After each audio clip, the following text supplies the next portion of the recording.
Osmanthus wine tastes the same as I remember. But where are those who share the memory?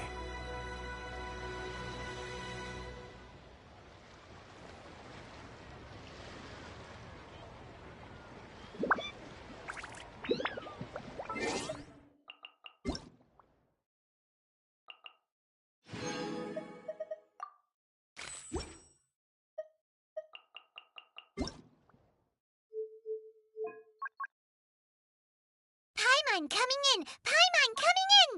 Is this level okay? Can you hear Paimon? Paimon coming in! Paimon coming in! Is this level okay? Can you hear Paimon?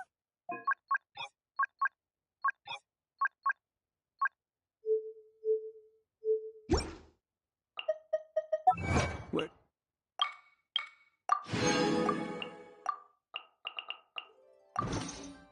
I want to go next. If you'd like to see...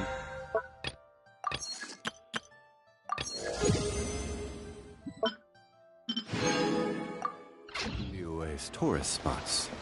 I have a few references.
Osm.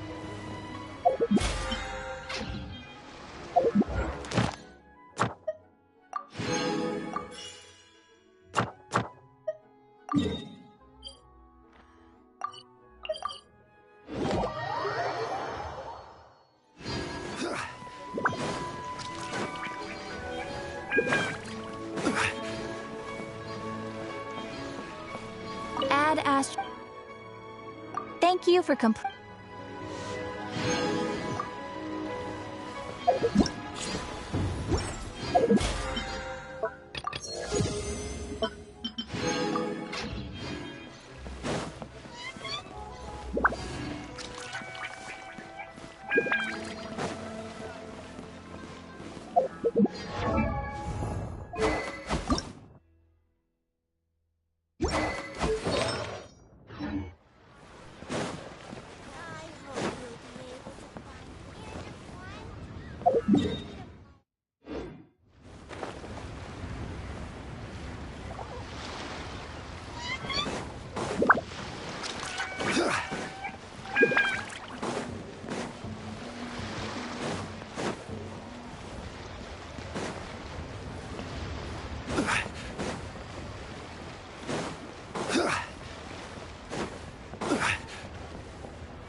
Ooh, the docks are just a bit further.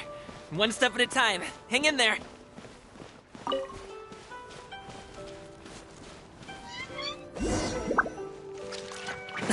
Wait! Get behind me. I'll handle this. You're open. I see everything. Sucker's hate. Shine down!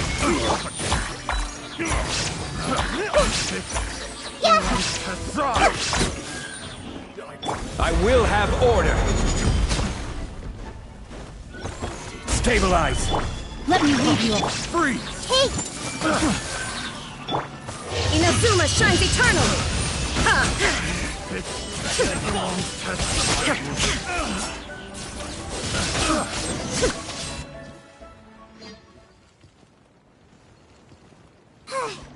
seems like we really can't go anywhere without running into treasure hoarders, can we? Yeah, it's not uncommon for deliveries to get intercepted. That's why this job needs guards like us. Paimon was impressed by your moves back there. You seem like a real pro at your job. Oh, that's not a skill I learned on the job. It's just a hobby. Have you ever heard of wushu dancing? Really? Wushu dancing is famous in Chunyu Vale. Performers might be invited to promote the opening of a business or to spread good fortune during a holiday season. But I must admit, it has nothing on the popularity of the Liyue Opera. I'm also well aware that people in Liyue Harbor aren't exactly jumping at the chance to watch wushu dancing. So, it's not something I do full-time. Huh? You have 2 jobs? How do you have the energy to do all that? It's not that tiring. You just have to take a rest. Ah, Paimon gets it, so you must sleep a lot then. Not really. Just yesterday I stayed up all night playing cards. Oh. Let's go. The docks are just up ahead.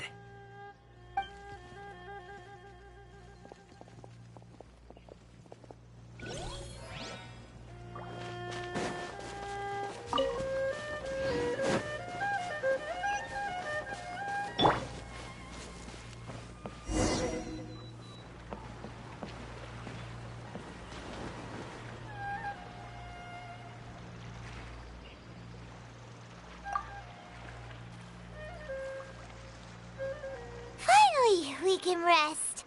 Ooh, Paimon's shoulders are so stiff. And her stomach so empty. Sorry. Did I push the pace a bit too much? I mean, you were the ones who said you were travel experts. Liu is just too hilly. Floating up and down so much. Where's Paimon out? Oh, Paimon was finally satisfied and now her poor stomach's empty again. Aw, would you like some winter melon cake? I have some on me that I bought from a store.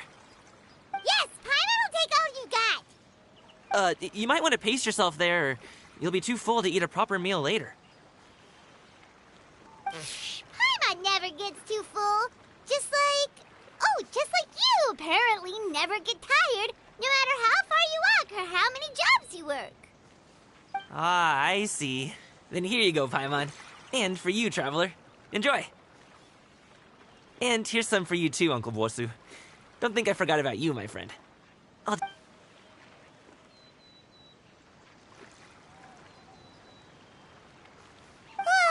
That hit the spot. Paimon thought she was going to starve to death for a minute there. That close of a call, huh? I've been eating wintermelon cake ever since I was a kid. You can buy them from all sorts of places, whether it's a small vendor on the side of the road or a big restaurant in the city. But each place produces cakes with a slightly different flavor. If you like these ones, I can give you the address of the shop I bought them from. I'll just have to check when we get back. Oh, all my jabbering must be making it difficult for you to enjoy the scenery in peace, huh? Don't be afraid to tell me to zip it for a little while, okay? Really, I won't be offended. It's okay. Paimon is kind of enjoying listening to your chitter-chatter. Aw, a fed Paimon is a happy Paimon, huh? Hey, Paimon can be in a good mood anytime she wants. Need some fresh bamboo?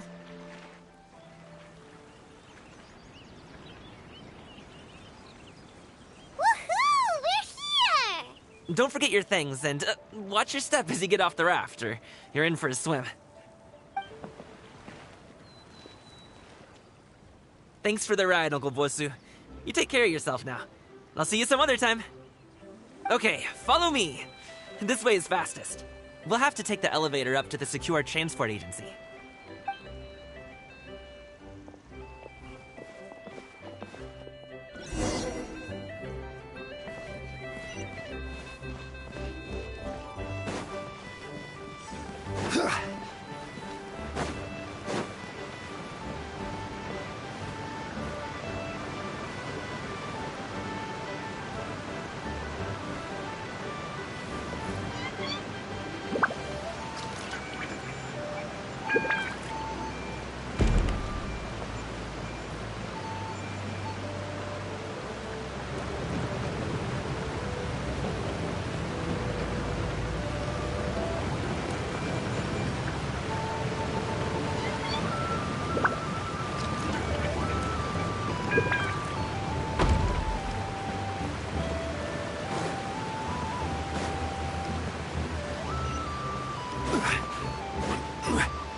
Hey!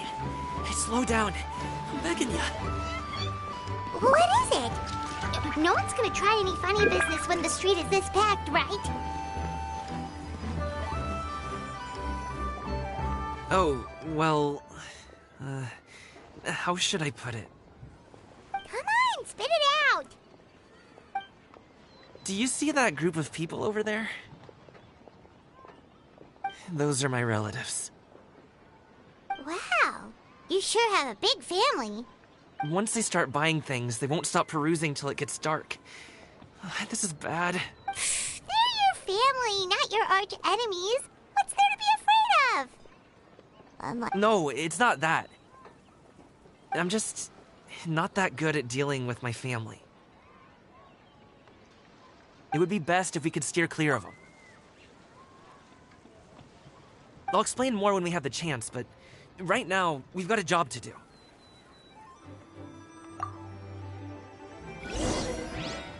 The left side looks pretty packed. Let's go straight. Slow and steady wins the race.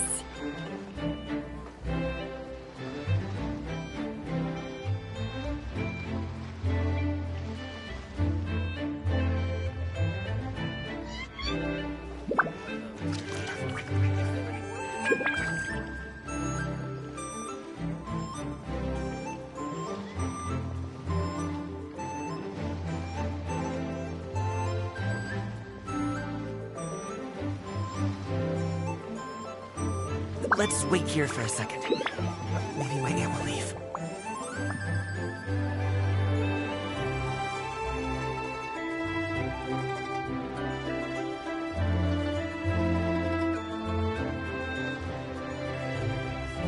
She's gone. Let's go.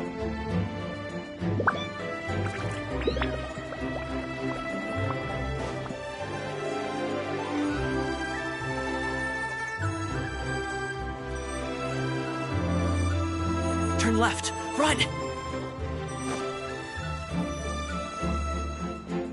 To the right and up.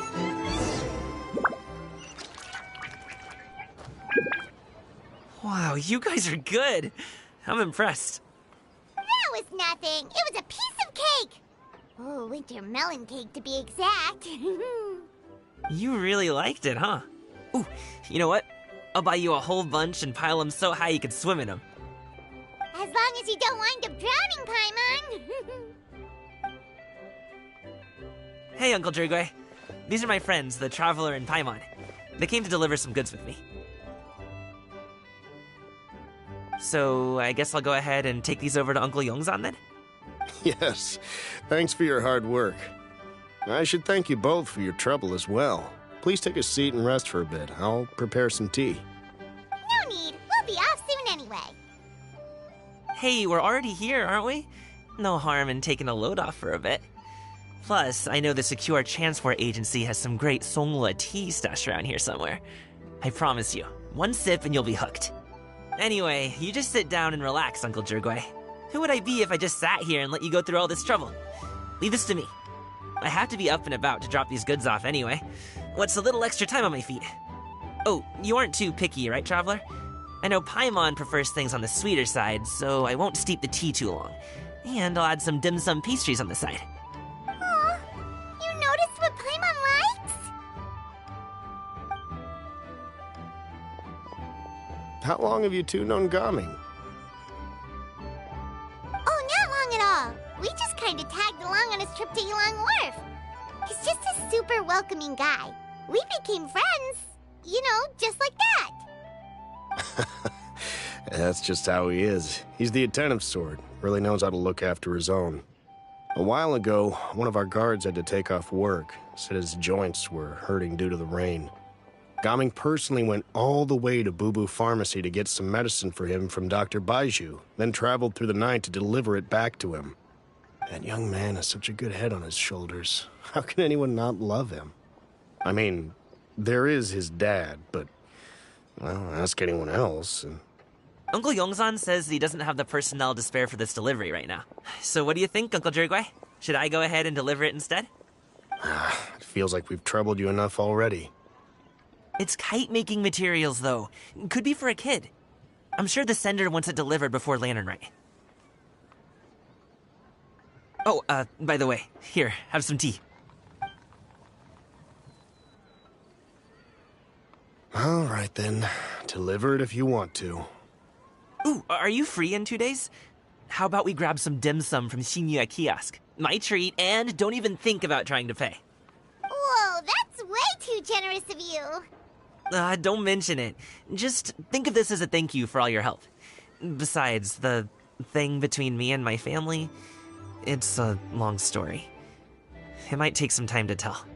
Sounds good. Paimon never says no to free food. All right, then I'm off. See you in 2 days. Oh, and Paimon, make sure not to eat too much before then. Don't say I didn't warn you. Is he underestimating Paimon? She's just gonna have to show him how much she can really eat. Anyway, is Gaming's family situation really that complicated? He has such a happy-go-lucky personality. Plus, he's an enthusiastic and diligent worker.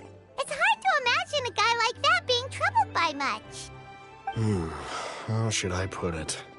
Since he already plans to tell you himself, you don't need an old man like me to add my 2 cents. You seem to be around the same age, so you might have a lot in common. Perhaps you could help him talk things through. Consider it a favor to me. If you have the time, maybe you can make a little flag for us to wave about. It can say, "We provide aid in spades." Couldn't hurt to advertise our services, right? Well, I can certainly arrange that. Is there anything else you wanted to say? Wait, seriously? Paimon was just joking, but if you're going to get us something, she'd much rather have winter melon cake instead. Seems like Gaming really has rubbed off on you. Would you like some more tea? I think there's some left. Ooh,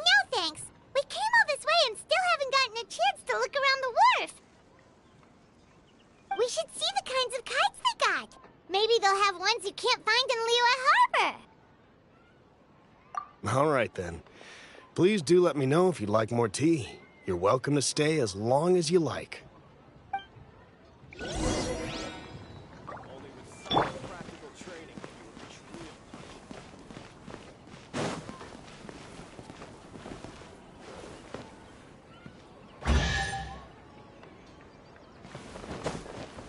Esteemed visitors, are you interested in seeing the historic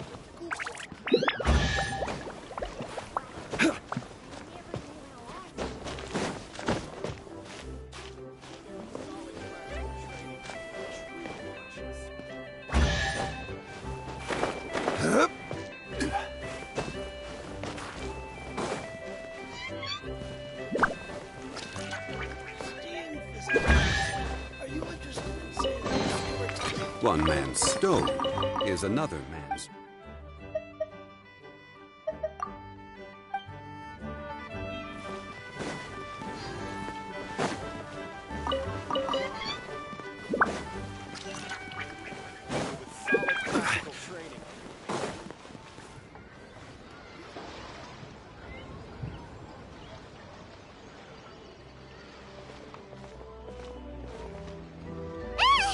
What are you doing here? The way you speak, one might have presumed you were displeased to be in one's presence.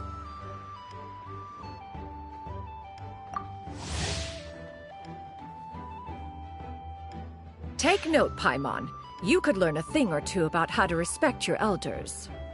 Ugh, starting on the elder stuff already, huh? Shouldn't you be back in your cave tinkering away at some kite-related thingamabob or something? And what's with that huge box next to you? Ah! Paimon gets it. You're here to do some shopping, aren't you? And what of it?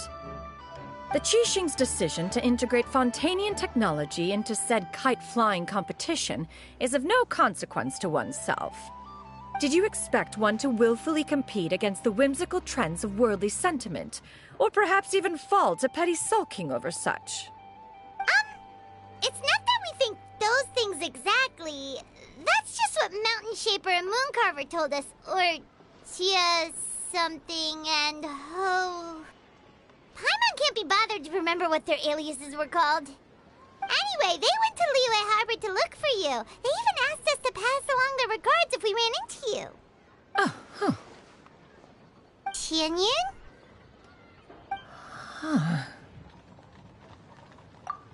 It appears time has quite flown since one's arrival in Liyue Harbor. How could one have forgotten about those two old fossils? One shall have to bring them back some divine herbs to atone for this slight. Nay, given that one has ventured all this way to Yilong Wharf, tea would be more advisable. A great thought has illuminated one's mind once again. One is reminded that certain purchases have yet to be made.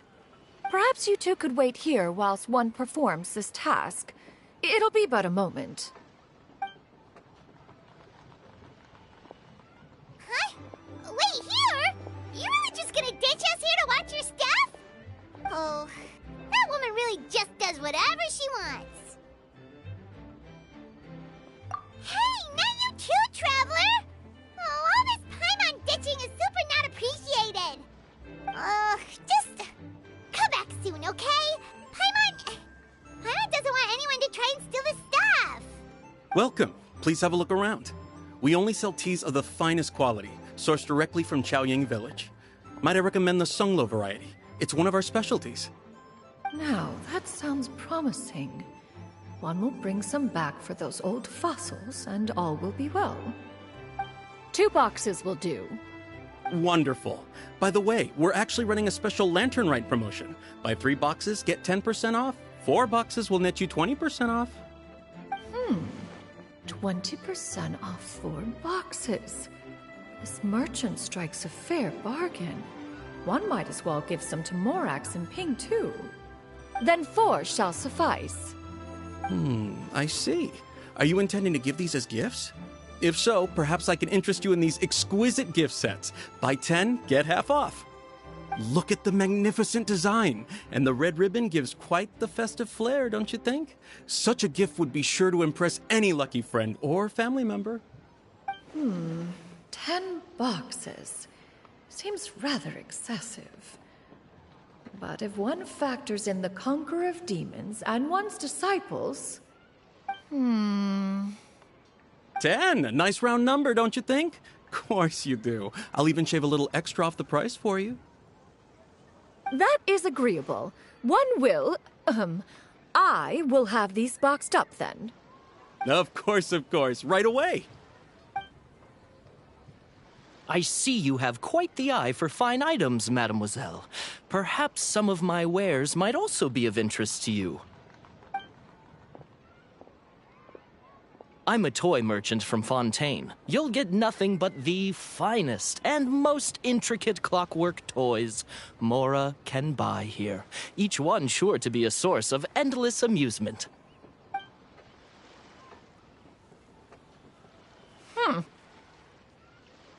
Perhaps you could enlighten me then. When should said amusement be derived? Well, that is, of course, best understood by playing with them yourself. If you could wait just a moment, I can bring one out and give you a demonstration.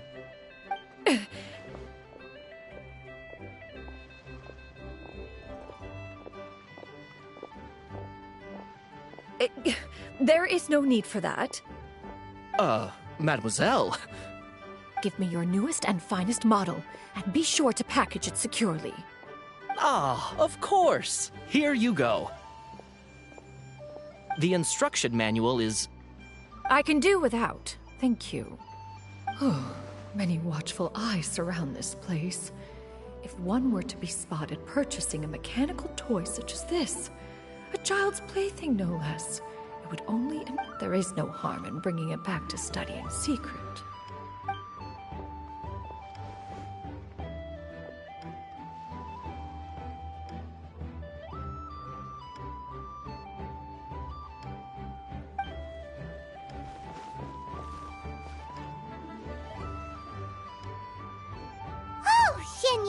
Did your shopping go smoothly? Naturally. One may not delight in social interactions, but that does not mean one lacks said faculties.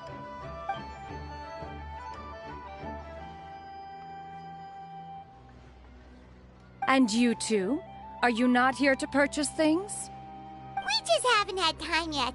It doesn't look like there are any kite stalls around Elong Wharf, but it does look like there are lots of goods from Fontaine. You are also planning to participate in the kite flying competition, then? One means to say, you along with all the other youths. One has been entreated to share one's kite-making expertise, and indeed, there was little one could do about such persistent supplication. One moment energetic and earnest, and dejected the next. One had no choice but to acquiesce to these requests, and thus... one will be organizing a kite-making workshop to provide personal instruction in this art form. Oh, who will be participating then? Shuyu, Shenhe, Ganyu, and Yayo. Wow, that's quite a few people. Also, this is all pretty well, Xinyun, but it's not like you have to make your own kite to participate in the competition. You can just buy one ready-made and call it a day. Ha! You speak of those equipped with the mechanical lifting device, do you not? 'Tis nothing but a crude piece of mortal machinery. The mechanism that one has developed was the fruit of millennia of meticulous study. Let us not speak of the source of the mechanism's power, but rather its structure. It is composed of materials as light as bamboo and as strong as iron. This composition grants it the lightness of weight to ascend into the sky and the durability to follow the wind for many a mile. It is built with a series of intersecting rods that... Never mind. It is unlikely the two of you will understand, even should one expend the effort to explain. One is better off saving one's breath. It sure seems like you want to talk about it, though. So, will you be attending the workshop or not? Huh? Wait, you've been trying to to invite us this entire time? All right then. No need to prepare the materials in any case. One has it all sorted. Arrive at Mount Outsong in 2 days. I shall be expecting you around midday. Are you leaving? Don't you want a guard to help you with that big box of yours? Surely you jest. One goes as one pleases. For what reason would one need to rely on another?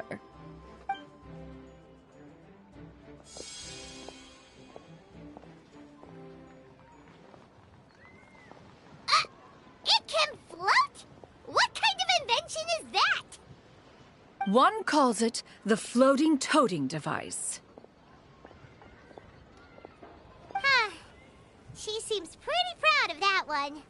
Look at her walk down the street. She seems so confident, but everyone around her is looking at her all funny.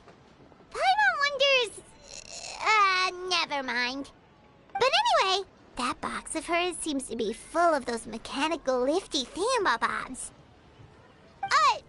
Not that Paimon was peeking or anything. She just, got a bit unsteady for a second and accidentally brushed the embroidery on top.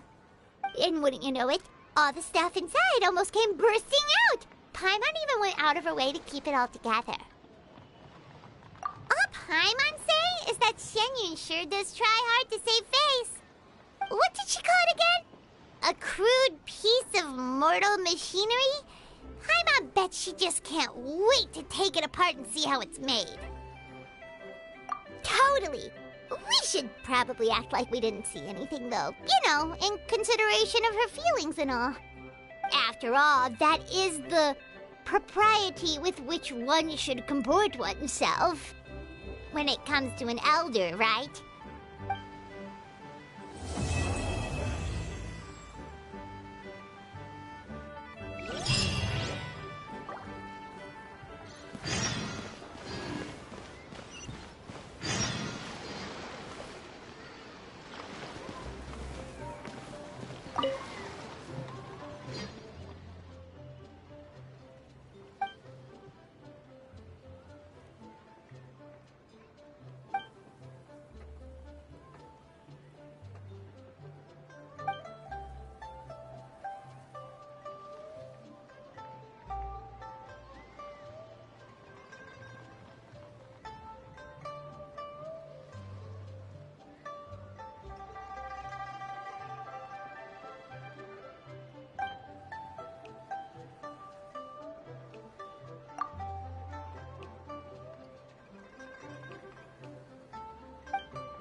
Paimon has never had dim sum at Shinue Kiosk before, but it should be quite...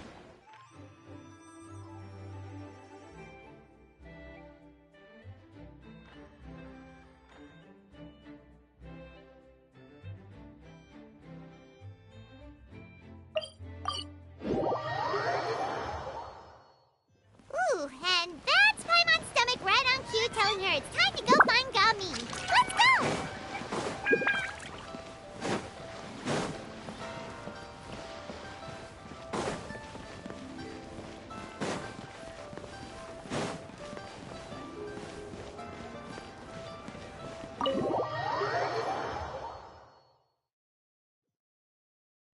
Oh, you're here early.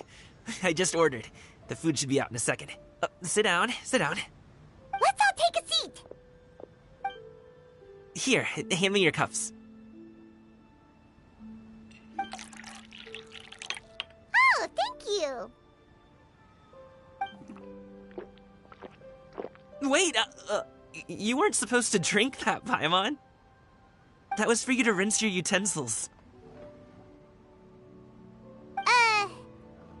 That's a thing?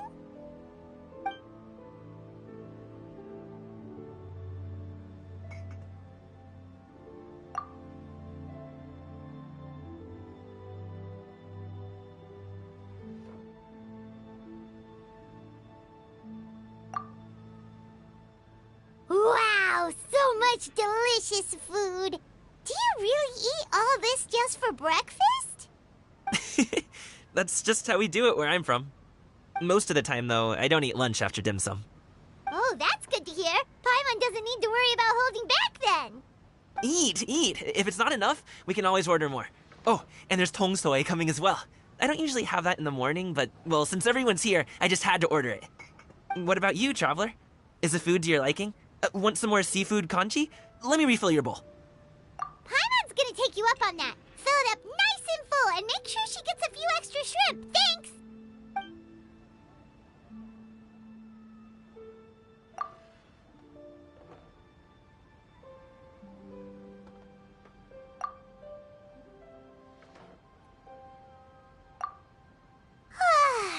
So full. That meal was so satisfying, it even gave Paimon some extra brain juice. Oh, listen! Paimon's figured it out. Let's think about this for a second, Gaming. You invited us to this awesome restaurant and ordered a whole table full of expensive dim sum just for the three of us.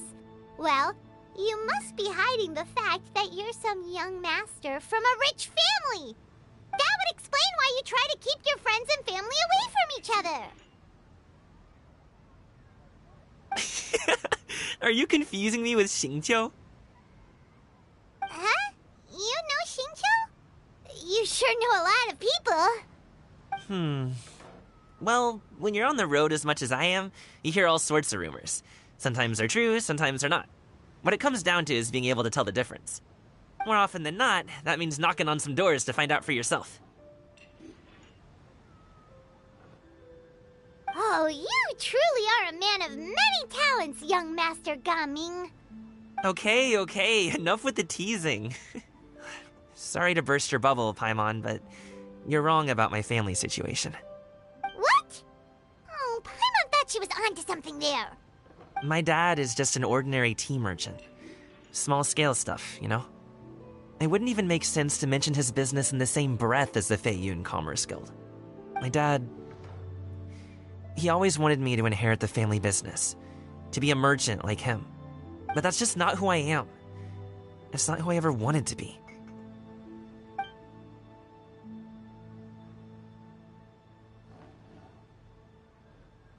Have you ever talked to him about it? You know, about your interests and aspirations and stuff. Of course I have. I told him I wanted to be a wushu dancer. That I wanted all of Tevat to see what I could do. According to my dad, though, that wasn't a real job. Just a child's pipe dream. Oh, that's terrible. I'm sure he thought I would come around eventually, but wushu dancing has always been the only thing I wanted to do.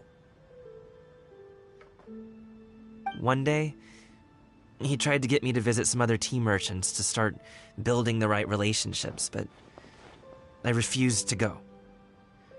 We got into a huge fight. We were this close to throwing hands.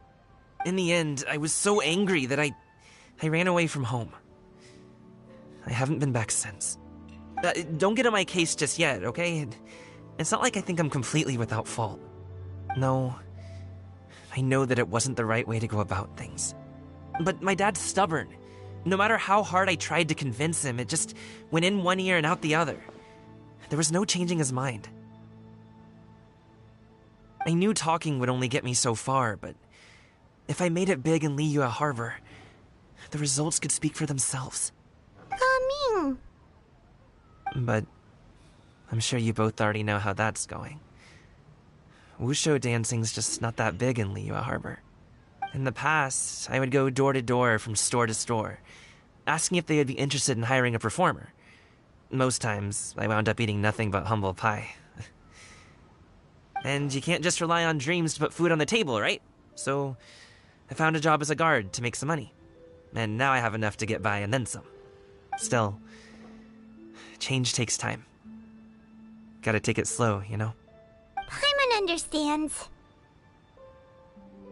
Okay, enough of all that serious talk. Our tea's getting cold. Ooh, let's do something fun this afternoon. What do you say, huh? I'll organize. Actually, we kinda already have plans this afternoon. We told Xianyun that we would go to her kite-making workshop. Oh? Are you interested in kite-making, Gaming? Oh, no. It's just that I happen to know Auntie Xianyun.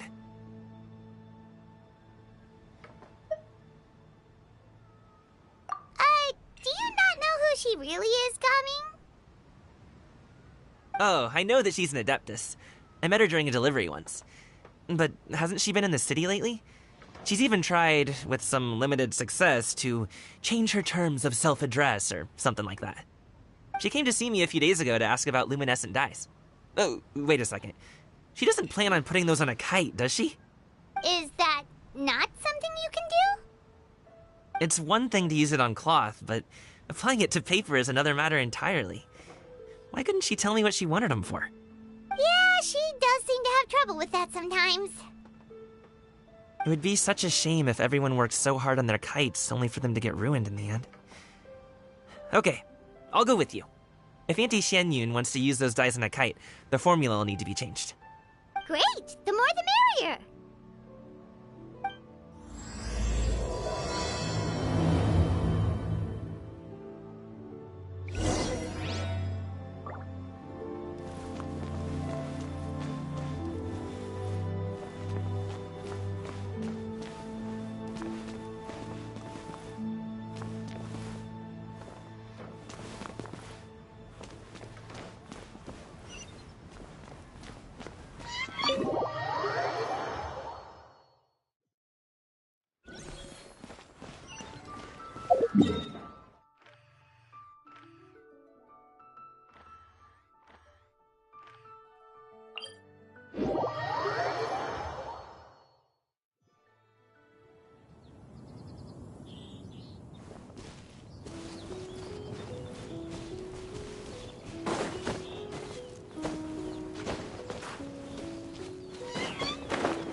Ganyu! Ganyu! Come on, wake up! Some friends have arrived! Hello, friends.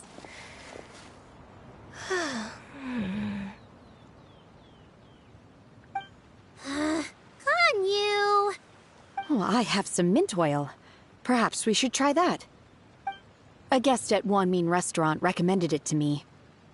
I've tried it. Its stimulative effects are much stronger than what can be achieved from chewing on mint leaves alone.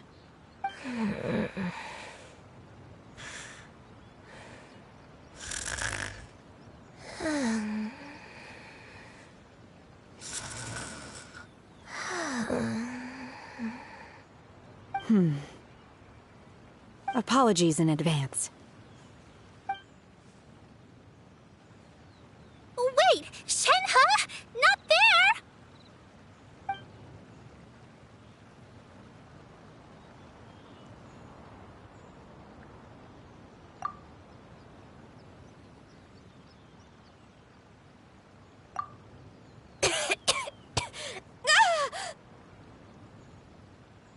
See? It worked. She's awake. Are you okay, Ganyu? Do you need some water? Or maybe something to eat? I'm fine. I just feel chilly all over. Huh. Was it that effective? Chilly, huh? Master always says a cool head leads to a calm heart. So, does this mean that heat's what we need to help you, Ganyu? Paimon doesn't think that's what the expression means exactly. I feel a bit better now. Was I asleep? Must have been around the time I usually take my midday nap. Did you not sleep last night? That does seem to happen to you often. Perhaps you should come work at Wanmin Restaurant with me. We get off at 10 on the dot every night without fail. I could never. I'm sorry. I seem to have missed your name. You are... Me? My name is Gaming. I work as a guard for the Secure Transport Agency. Gaming. The name sounds familiar. I believe I've heard your name mentioned around the Ministry of Civil Affairs. People tell me you're an extremely enthusiastic worker, and you are very generous with your help. Well, you know me. Or, I guess you don't. My name is Ganyu. This is Shenhe, and this is Yao Yao. It's an honor to finally meet you all. Oh, you must be here for Auntie Xianyun's kite-making workshop, right? Yes. I have neither made nor flown a kite before. As long as Master is willing to teach, I am willing to learn. Me too! I want to participate in the kite flying competition with my best friend! Plus, it's more meaningful if you make the kite yourself, right? Your best friend didn't come with you? Well, Chi-Chi's been super busy helping Dr. Baizhu lately. I'll meet up with her later and give her a huge surprise. Oh, I also brought bandages and ointment with me today. It's easy to cut yourself when working with bamboo, so I thought I should come prepared. Wow, you're really thoughtful. As for myself, I'm afraid I lack some of my companion's enthusiasm. I was originally planning to buy a ready-made kite and just enjoy the festive city atmosphere with everyone. But Cloud Retainer is always going out of her way to look after her juniors, wanting us to have the best there is. She always puts us before herself. Huh. It was so thoughtful of her to arrange this workshop, so I simply couldn't let such consideration go to waste. My motivation for being here might be a little different, yes, but I'm ready to put in just as much effort as everyone else. Well, we're all here, but where the heck is Xianyun? Shouldn't she be here by now? Who is it that speaks of oneself in such an ill-tempered tone? Oh, come on! You clearly heard Paimon! Master stopped to buy grilled tigerfish to share with everyone. Come get it while it's still warm. Oh, Paimon, sorry, Miss Illuminated Bird! Paimon always knew you were the smartest, coolest, and prettiest Adeptus. Someone as wonderful as you is sure to have brought enough for Paimon as well, right?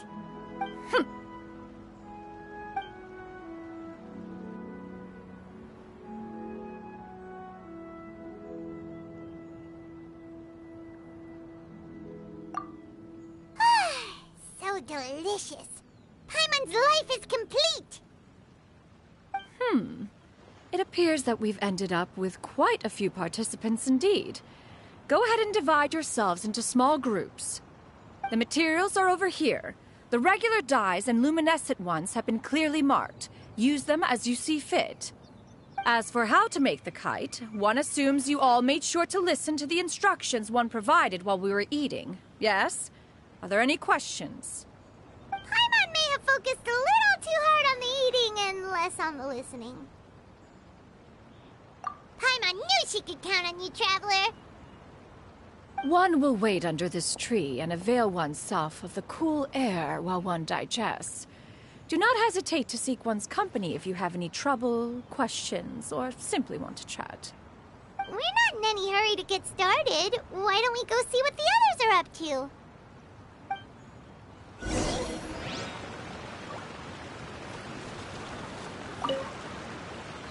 Hey, Gaming! Want to team up? Huh? I have to participate? I thought I'd be done for the day after adjusting the dye formula. You're that unenthused by kite making, huh? That doesn't seem like you. No, it's not that. It's just... it would take too long to explain. I guess I'll just make one then.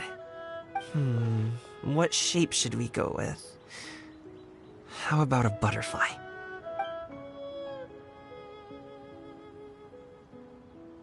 What do you think, Shuyu? Is there a particular design you want? I want a swanee! That might be a little hard to pull off. True, but I still want to try. They're super cute. Okay, it's decided then.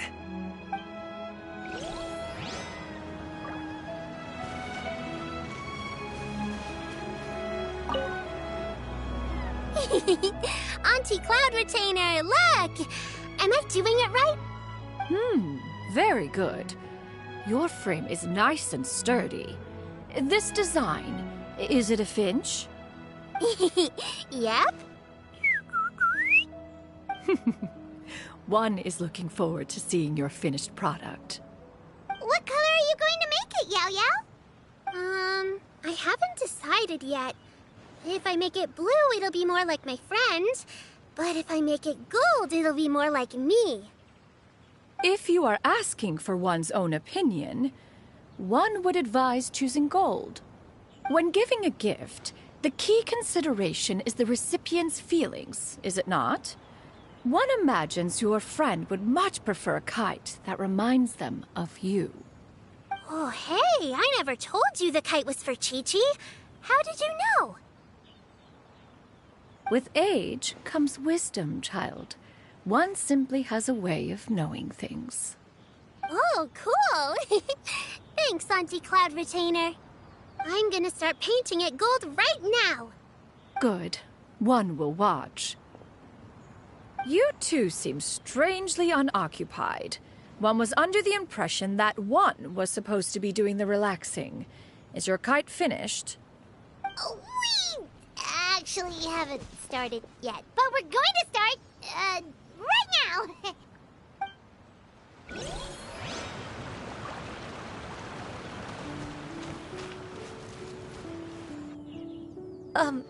Shenhe, it would be great if you could refrain from putting things on my horns from now on.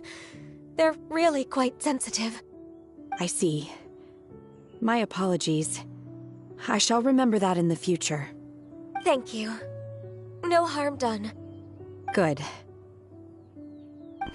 Could I touch them just once more, though? No oil or anything this time.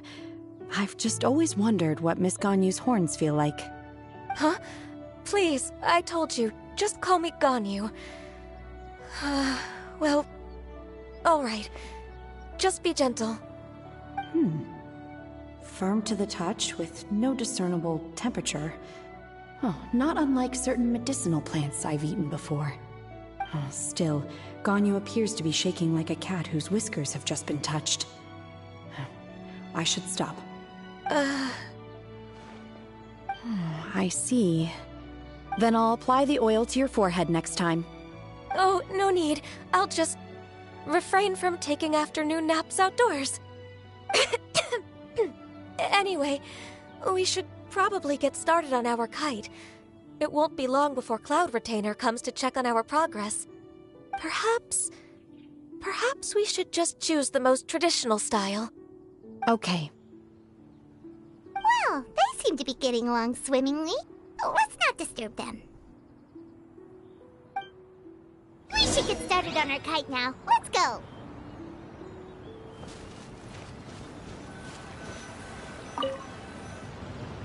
First, we have to decide on the shape. Hey, what are you laughing at?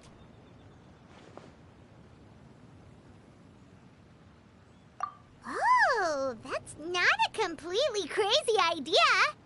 If nothing else, a Paimon-shaped kite could at least make sure you never get lost on your travels and always find the tastiest food and funnest things to do wherever you go. Maybe we're not exercising enough artistic license. Ooh, we should exaggerate this a bit. How about this? The word Paimon means the guardian angel of travelers.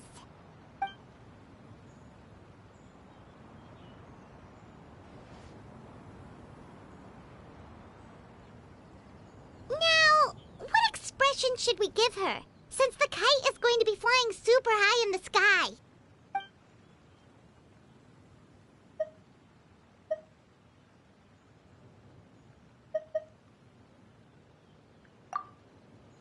Ooh, like this? Ooh, the title of Champion Kite Flyer is mine!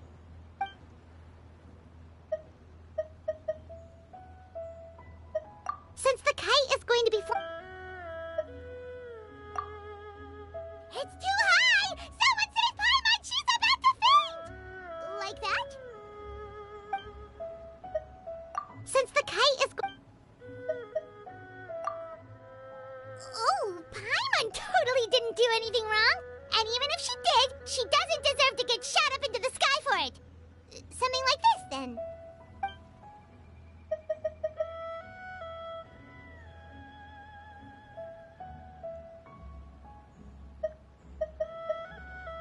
Since the kite is going to be flying...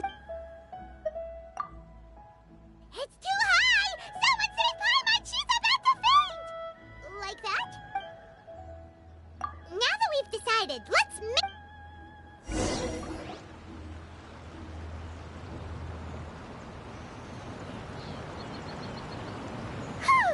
It's done! Paimon has to say, Kai Paimon might even rival real Paimon in terms of cuteness. Now we just have to attach the string, right? All right, gather around, everyone. Oh, Shenyun's calling us!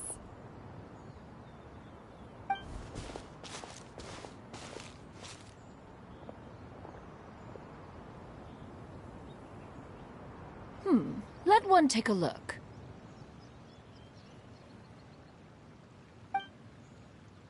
Wow!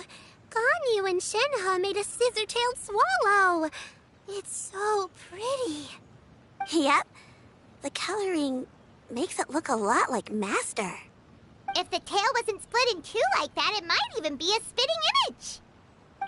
If you look closely, there are a few spots where the colors go outside the lines. Did you doze off while painting it, Ganyu? I did the painting. I stared at the paper for quite some time, but I simply could not recall the coloring of any bird. Except Master. Or should I say that I'm too familiar with her crane form? Even when she stands before us in human form, all I can see is blue and white. Oh, well, now that you mention it, Paimon can see it too. Exactly. So I simply closed my eyes and painted from memory. No way. You can paint with your eyes closed? Wow, the disciples of Adepti really are something. You are most filial, Shenhe. One is flattered by the likeness. The Swanee that Gaming and Shuyu made looks very majestic. I'm sure it'll look even more impressive as it soars through the sky. The eyes and ears glow in the dark, so you're sure to see it at night. Your golden finch is cute too, Yao Yao. It's all thanks to Auntie Cloud Retainer's guidance. What about your kite, Traveler? Ta-da! Here it is! That's hilarious. Why does Paimon feel like you're laughing at her and not with her? I'm just admiring the expression you chose. Whether the kite soars high in the air or comes crashing straight to the ground, it's still fitting.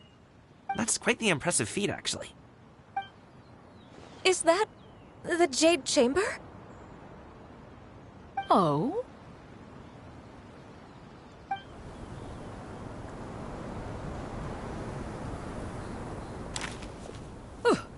Who dares attempt such a flagrant display of impropriety by releasing a kite into one's territory without one's permission? Oh, and to do so by making use of this crude piece of mortal machinery. One simply must know who it is that possesses such impertinence. Continue attaching the strings, everyone. One will be but a moment. Cloud Retainer! Traveler, Paimon, could I trouble you to go after Cloud Retainer? Master's going to be okay, right? I'm more worried about the person who released the kite. There's wind up ahead! Looks like we can glide over!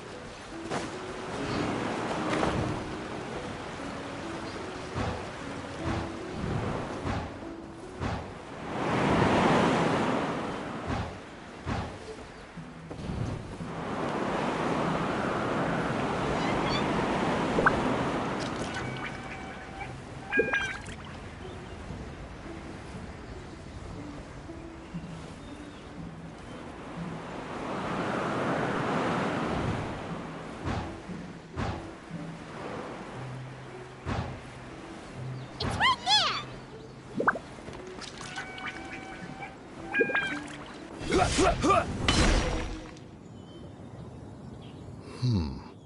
This Fontanian device of mechanical motion is quite curious indeed. Now is hardly an opportune time for your musings. Someone among us was not sufficiently attentive, and now the kite has vanished. Calm yourself. Do you have any recollection of its last location?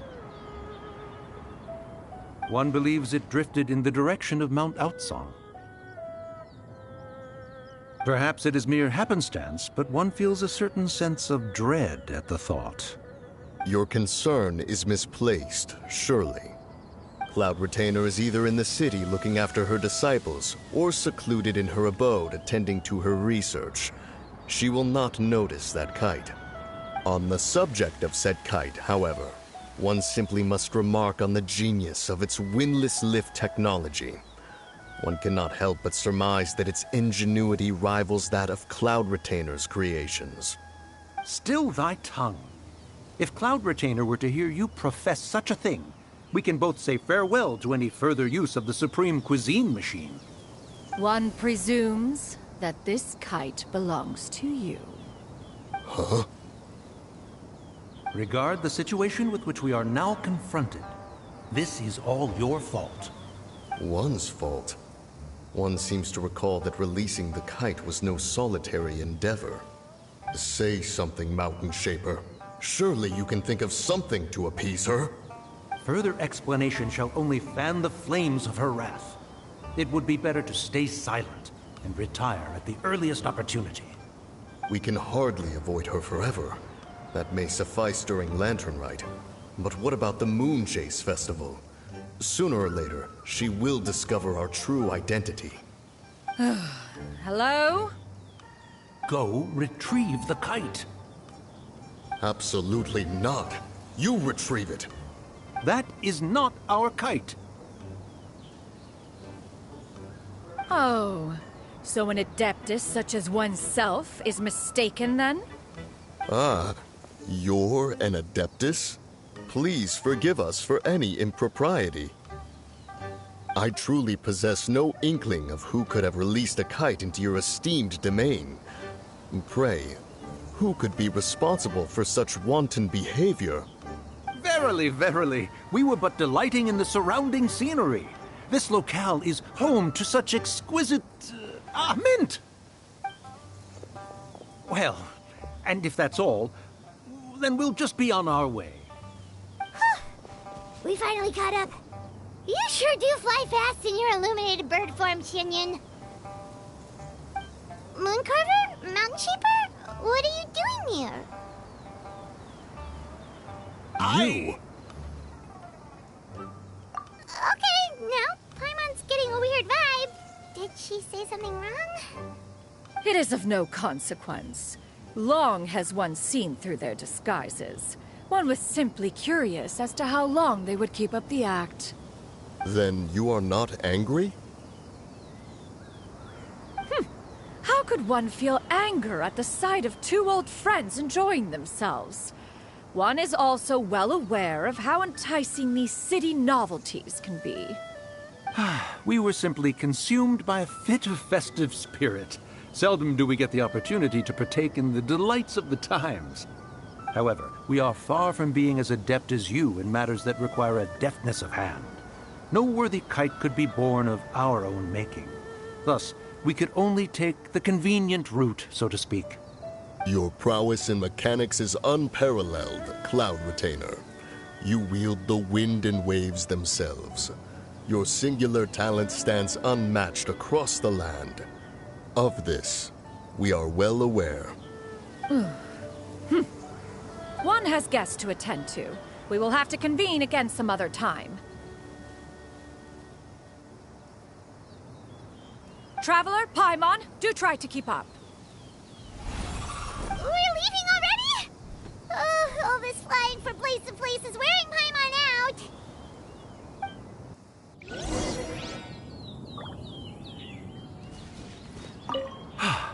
It seems that one's concern was misplaced after all.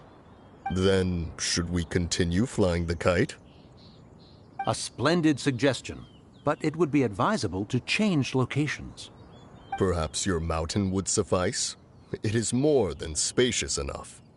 A fine idea. A fine idea indeed.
They're back.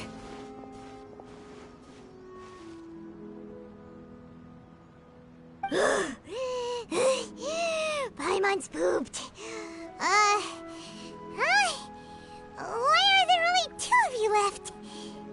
After you left, Yao Yao and Shu Yu tired themselves out playing with their kites. Gao Ming offered to escort them home. Before he left, he said something that I don't quite understand. Oh? What did he say? He said, a kite is always tied down no matter how far it flies or how high it soars. Its tether prevents it from ever truly flying free. He looked quite dejected as he said this. Now that you mention it, Gao Ming did seem to have a rather strange attitude towards kites. A reflection of himself. Oh, if I were a kite, I would cherish that tether as a symbol of kinship and the bonds that tie us, and... Shenhe? It may be an exceedingly slim and distant connection, but lose it, and you lose that which links you to home. If Gaming truly sees a kite as a reflection of himself, then I fear I understand his words even less. Well, people often have different points of view depending on their mindset and experiences, right? It's actually quite normal. Just like some people can eat spicy food, but others won't go anywhere near it? Exactly. That's why tolerance and understanding are as important as they are. Tolerance and understanding? What brought about this conversation? Did one miss something? We were just chatting. You don't have to butt in on every little thing, you know. Where were you anyway? One was merely doing a bit of cooking.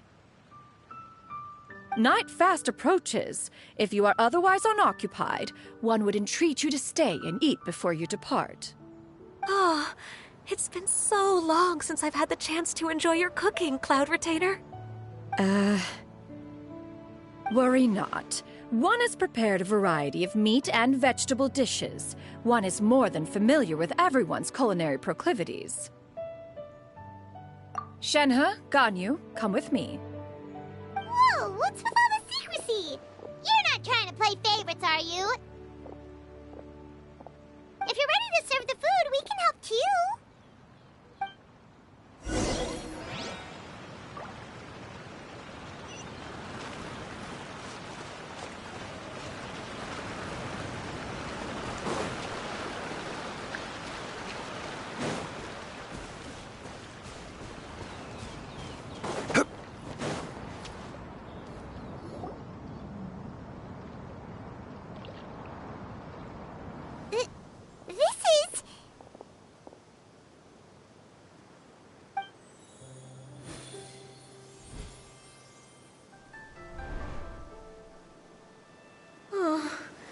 I can feel the wind brushing against my legs.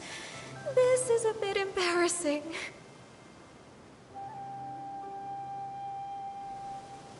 Is the headpiece secure? I should have asked Cloud Retainer to check before I stepped outside.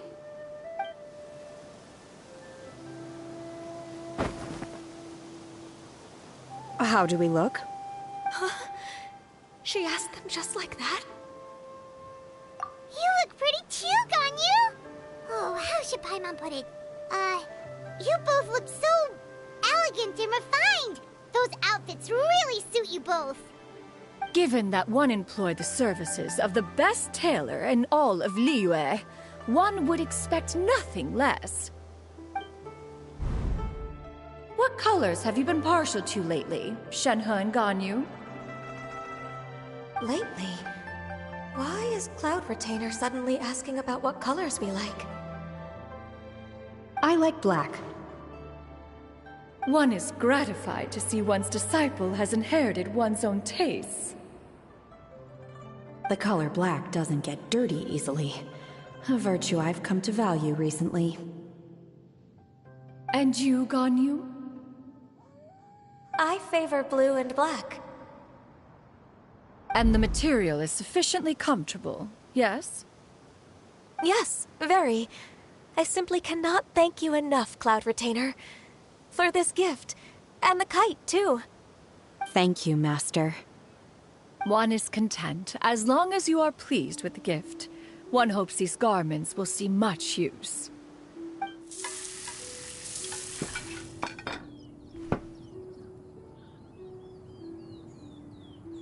Seems like your supreme cuisine machine is just getting better and better, Xianyun! This golden crab's particularly good.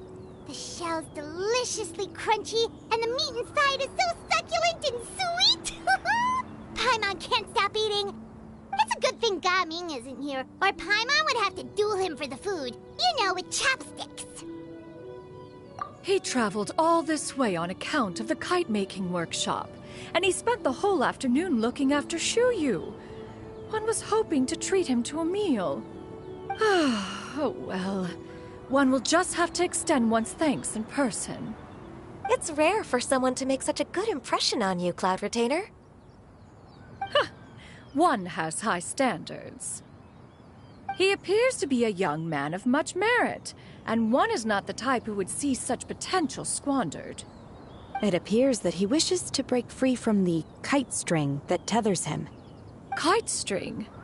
Huh, what strange metaphors you speak in, Shenhe.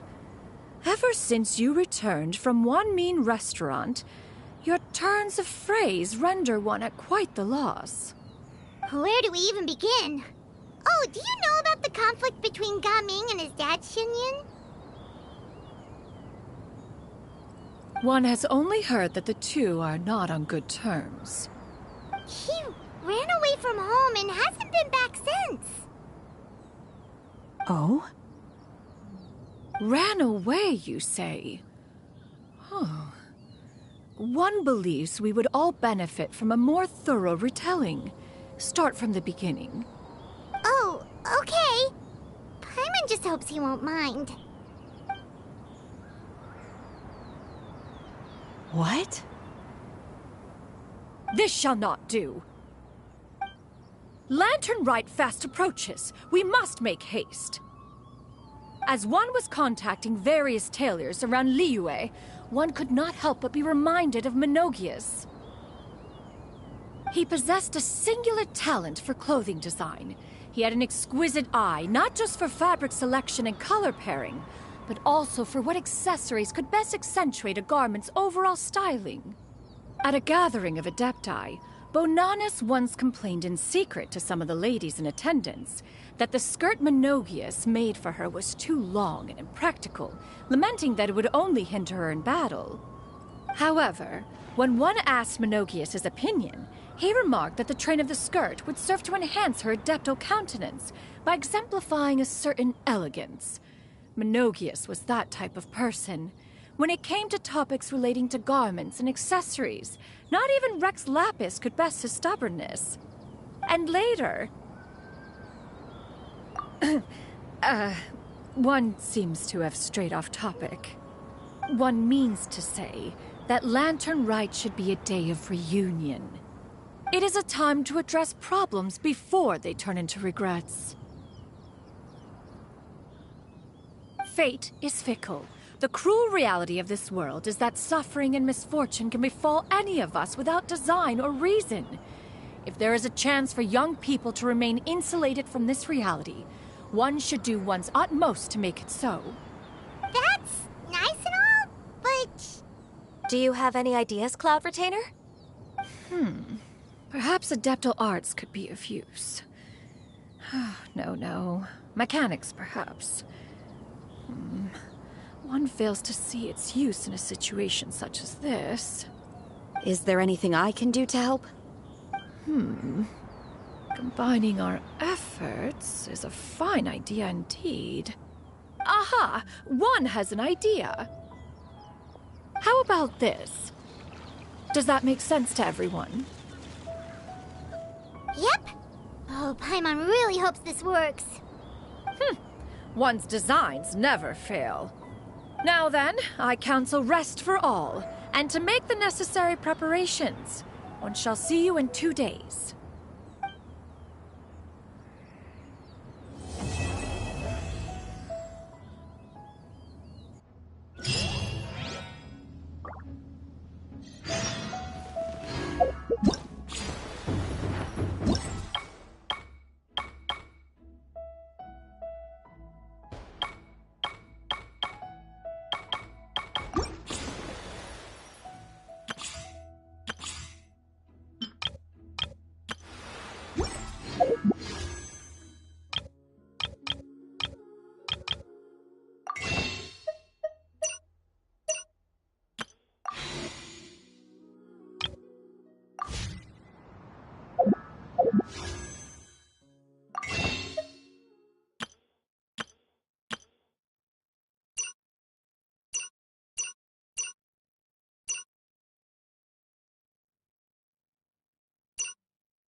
Every journey has its final day.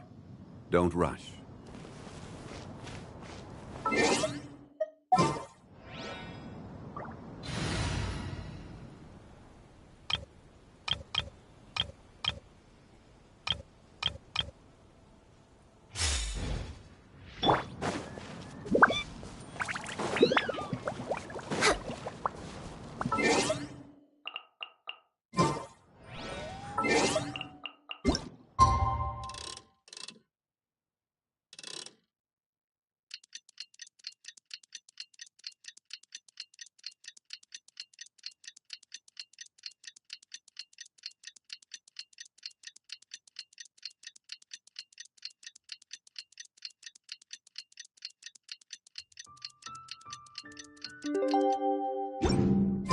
It's time to carry out the plan!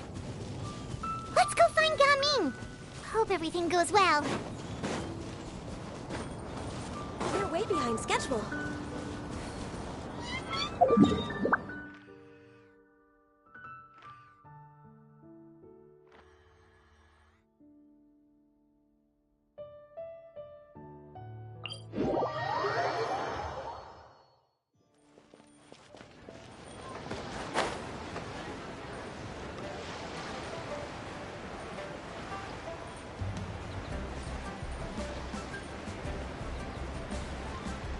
Next on the agenda.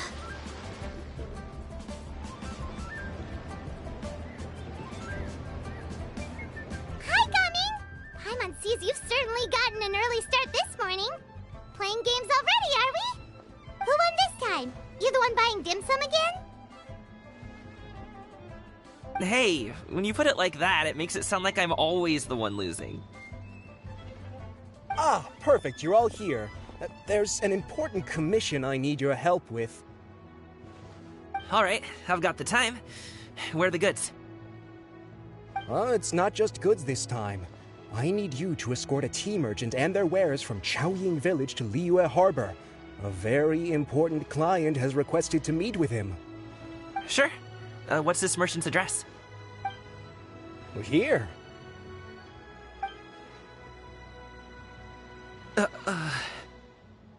If the client's that important, then this must be a very crucial, very pressing commission, right? Of course, the sooner you complete it, the better. I would advise you to depart as soon as possible. Alright, don't work too hard now, Longjo.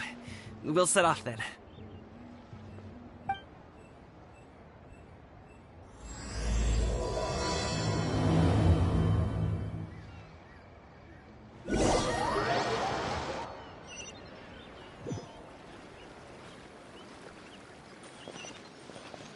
You're a bit quiet today, Gaming. Oh, do you want Paimon to tell a story? We're almost there. I'll take a rain check on that.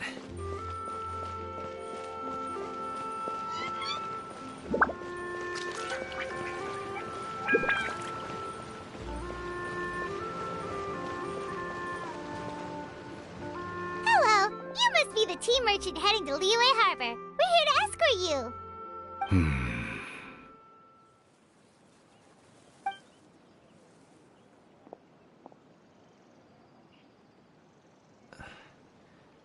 Dad? Oh, so you're Gaming's father. It's nice to meet you. Just leave this delivery to him. Trust Paimon, he's got this in the bag. Gaming is super good at what he does. Everyone at the Secure Transport Agency says as much. Even the Ministry of Civil Affairs has nothing but good things to say about him. Seems like you've made some sort of name for yourself at least. The goods are all in order? Yes, they're all here. Then let's get going. A very important client has asked for you by name. You kinda have to come with us. Paimon doesn't know how we would explain ourselves if you just didn't show up. Plus, you'd be missing out on a huge money-making opportunity. I see. I suppose I will have to trouble you all to escort me, then. Let's go.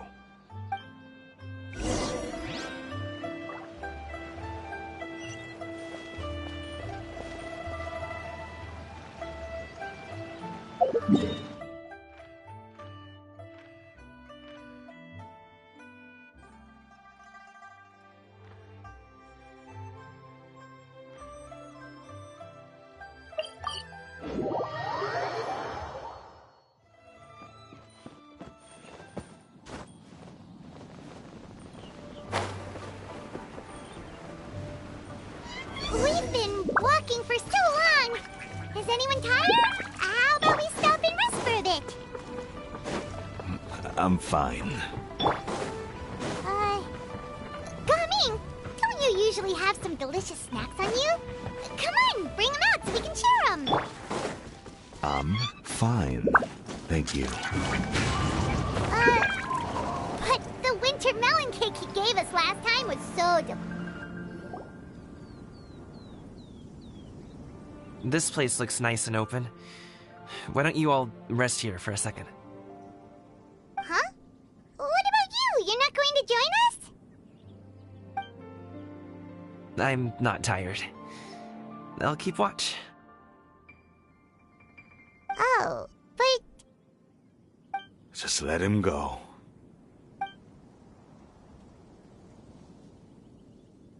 Okay, we'll just share amongst ourselves then. Did you know, Uncle Ip, that the flavor of these cakes changes depending on... Halt! Who goes there? It appears that one's movements were overly conspicuous. Enough of your musings. Focus. Focus on the matter at hand. Present your exquisite ornaments at once. Indeed.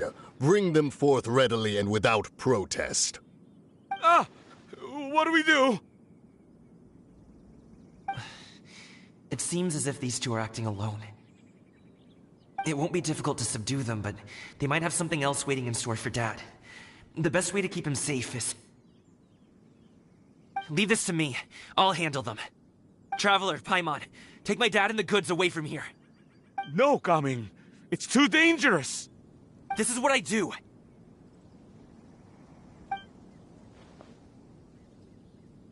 A thorny foe indeed. Let us depart and seek a target softer in blows and disposition.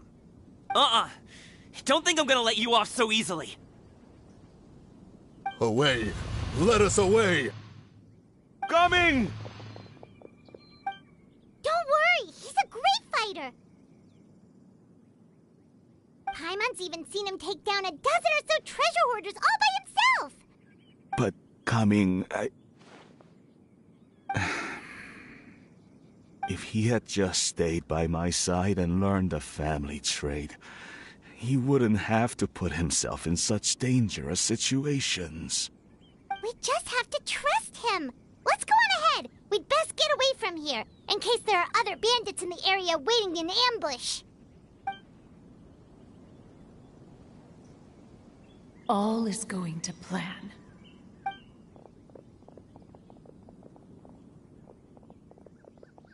Okay, we should be good to stop here. Youngli? Oh no, what is he doing here?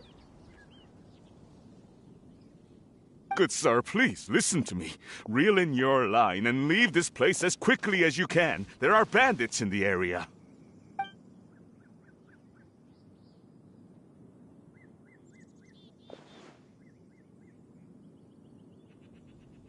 Bandits? Acting in broad daylight?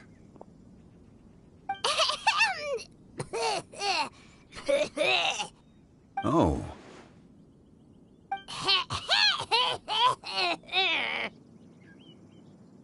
Ah, I see. It appears many people are catching a chill as of late. If your throat is bothering you, Paimon, perhaps some tea and rest are in order. Nope, no need. Paimon's fine. She just, had some cake stuck in her throat.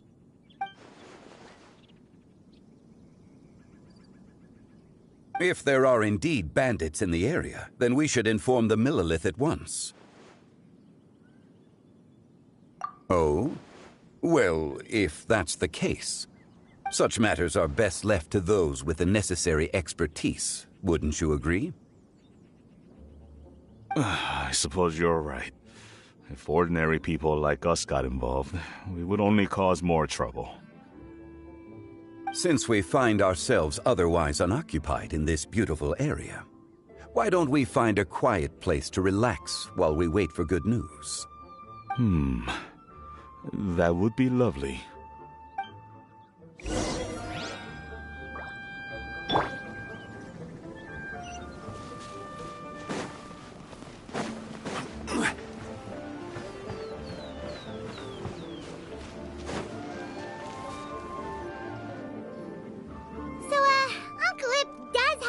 to be worried. After all, Gaming, the guard we mentioned, is his son. Gaming. The name sounds somewhat familiar. Ah, yes. That is the name of the Wushu dancer who has been performing around Liyue Harbor recently, is it not? Oh, have you seen him perform? Indeed. I cannot help but admire his skill. He truly encapsulates the spirit of the Suani. Wushu dancing has become more well known in Liyue Harbor recently. However, although performers are seeing budding success, they have no doubt had to face many hurdles along the way. Ones not so easily understood by spectators such as ourselves. If you ask me, what truly deserves admiration is perseverance in the face of adversity. That is a rare attribute indeed. I have heard many of my acquaintances praise Gaming for his kind, selfless, and courageous disposition. To have a child so accomplished and upright, you must be a very proud parent indeed, Uncle Ip.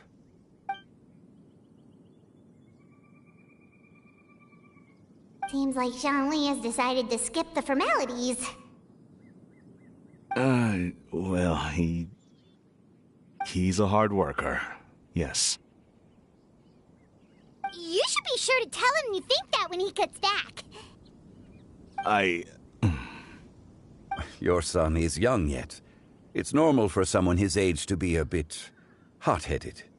It's understandable to find talking about such things in person difficult.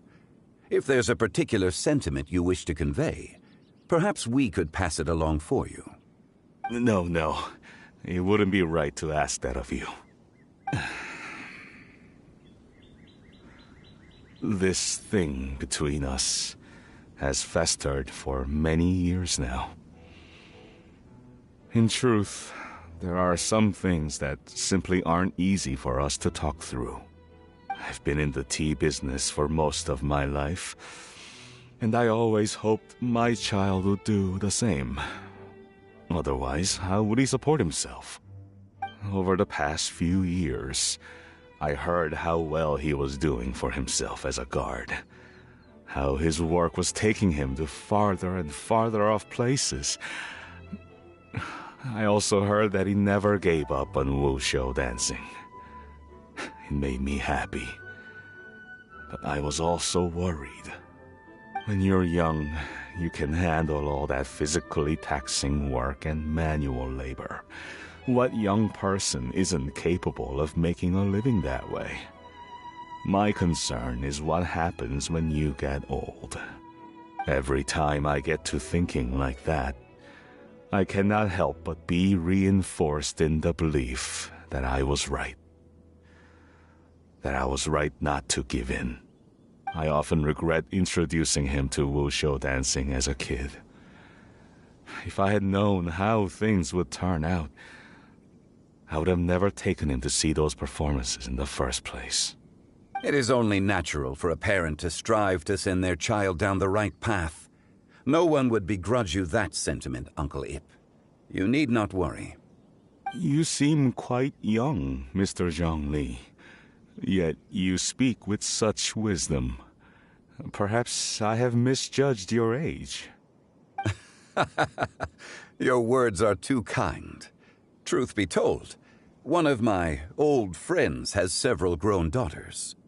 Rather than fretting about their future, however, she prefers to let them find their own way. Then she's more easygoing than I could ever be. I fear I lack such an open mind. I meant to say earlier, there is no need to be so polite. Feel free to call me by my name, Ipdak. Sure.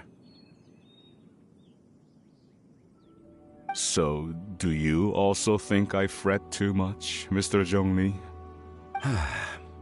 That's not exactly what I was hoping to convey. Only a fool would ask a parent not to worry about their child.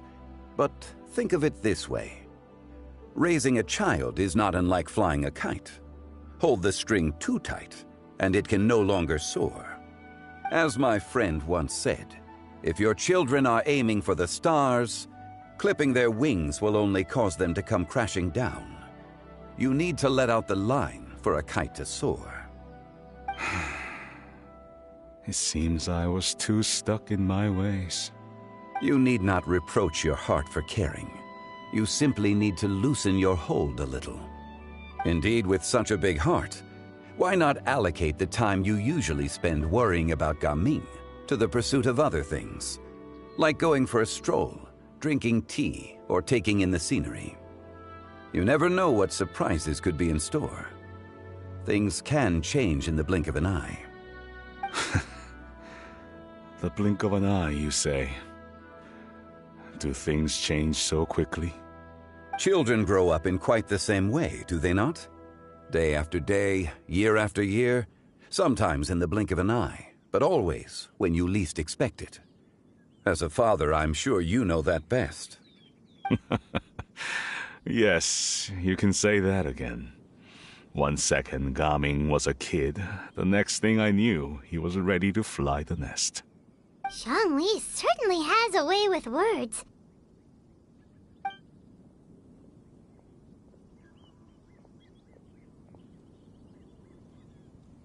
Oh, Gaming is back! Hey, Gaming, we're over here! Dad, Traveler, Paimon. Good, you're all here. Oh, and Mr. Zhongli from the Wangsheng Funeral Parlor? You're here too? A fated meeting indeed. We were just enjoying some pleasant conversation.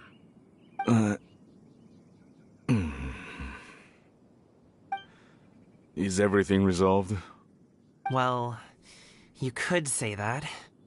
What does that mean? Traveler, Paimon, come with me. I need to talk to you. Huh? Oh, okay. I'll come right out and say it. Those two bandits, you sent them, didn't you?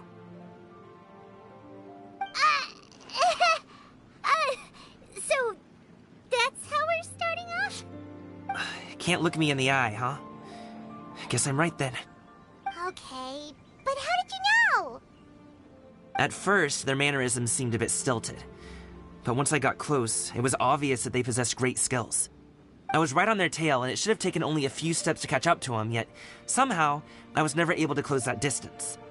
People with that level of skill would have gone about things differently from the start, like sneaking up on us while we were distracted. Unless, of course, their real motive was to lure me away from the group all along. Wow, you're pretty quick on the uptake. I just have a lot of experience. I've dealt with many a ruthless bandit in my time, but I've never seen ones like them.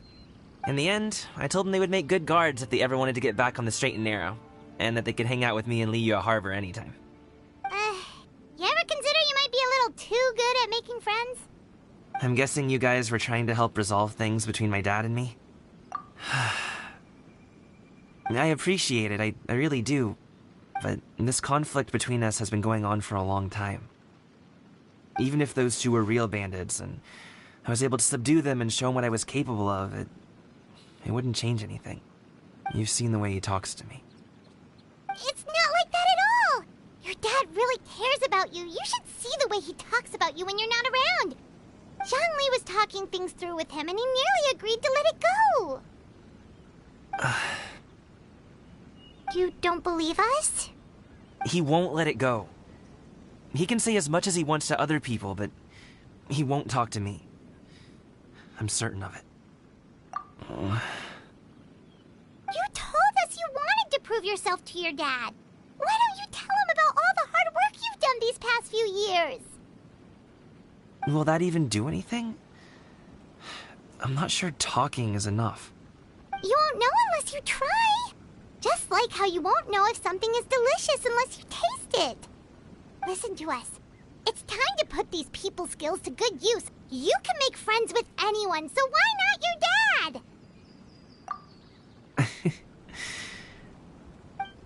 I'll do my best. You are very knowledgeable, Mr. Zhongli. I'm impressed. Despite my being in the tea industry for several decades, it seems I still have much to learn about the art of tea tasting. You flatter me. It was nothing but a few humble musings. How much tea have you drank since we've Ipdak and I have found many a common interest. Our friendship, much like a cup of tea, seems to grow stronger the longer it has to steep. Well said, Mr. Zhongli. Gaming, Mr. Zhongli is very knowledgeable. You should take the opportunity to learn from people like him when you're in the city. Huh? Oh, of course. Zhongli? I have very much enjoyed our conversation, Ipdak, but I, unfortunately, have some unfinished funeral parlor business to attend to. Oh, I hope I didn't keep you. My apologies for taking up so much of your time, Mr. Zhongli. No need to stay on my account. When you're less busy, let's find a time to meet. I'll treat you to dim sum. It would be an honor. We'll see you off, Zhongli. You two have a nice chat, all right?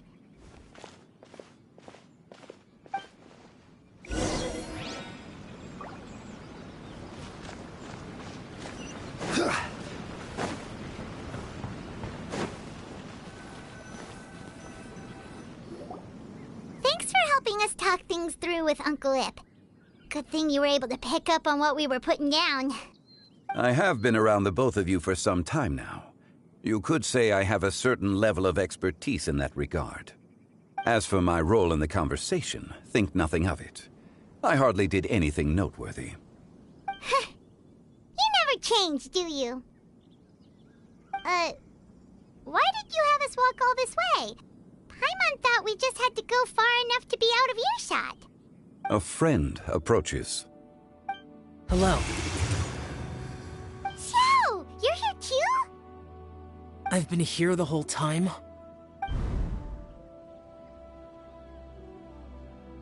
A ghostly kite. Could that elusive Director Hu be coming to Wangshu Inn once again? What is she doing here? I suppose it matters not. Given her relationship with Rex, well, Zhongli, I might as well go pay my respects.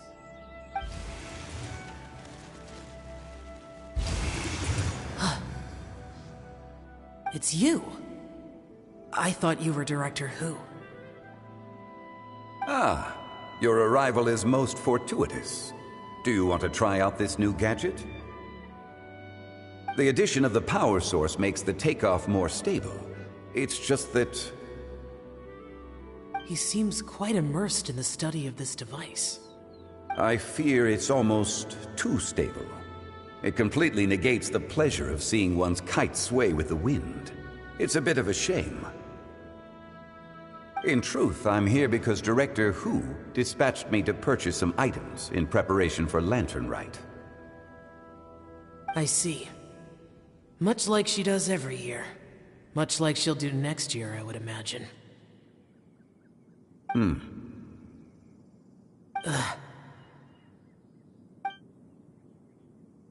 Am I wrong? Or has she once again sent you out to buy... what is it, sesame oil or something? While we're on the subject, I do wonder why she is so obsessed with using sesame oil in the preparation of mixed vegetable dishes for Lantern Rite. A recommendation from Xiangling, perhaps. What do you think, Xiao? I've only met Director Hu a few times. I'm hardly the best person to ask. Ah, and is that not a sign that you should visit Wangsheng Funeral Parlor more often? It wouldn't hurt to grace the parlor with your presence now and again, when you are otherwise unoccupied. This one here is a traditional kite, one without any equipped mechanical device. Director Hu tasked me with studying the differences between the two to determine which one is of greater merit. Many hands make light work. Perhaps you could test out the other kite for me? All right. I have made my comparisons. If speed is what you're after, the mechanical kite is the better choice. Wonderful. I shall pass that information along to Director Hu. I'll leave these two kites with you. Perhaps you can find a few friends with which to partake in the activity. You might find it to be an enjoyable use of your time. Oh, wait. Who enjoys kite flying? Well, I would imagine someone of your talent and wisdom is more than capable of finding out. So, you were testing out the kites for Hu Tao and even roped Xiao into doing it for you? Paimon didn't ask earlier because the situation was, awkward. I would hardly say I roped Xiao into anything. I simply sought the help of a friend. Besides, we did the testing together. Seems like our pool of competitors is growing. Do you like kite flying, Xiao? I suppose I neither like nor dislike it. Although, watching a kite gradually ascend into the sky does bring me a certain peace of mind. Perhaps they're a bit like Xiao lanterns in that way. Kite flying is also a pleasant form of relaxation. Have you ever thought about making a kite, Xiao? Cloud Retainer taught us how. We can teach you if you want. There's no need. Menogias was the only Yaksha among us who had an interest in matters of ornamentation and design. When Lantern Rite is over, come find me near Pervasi's temple if you have the time. It's getting late. I should go inform Director Hu of our findings. How's she been, by the way? Be sure to say hi to her for us. The last time I spoke to her, she mentioned that she would be visiting Chaoying Village in a few days. If you have the time, perhaps you could also make the trip. If you happen to run into her, you can pass along your regards in person. We'll keep that in mind. Take care, Zhongli. See you later. See you next time.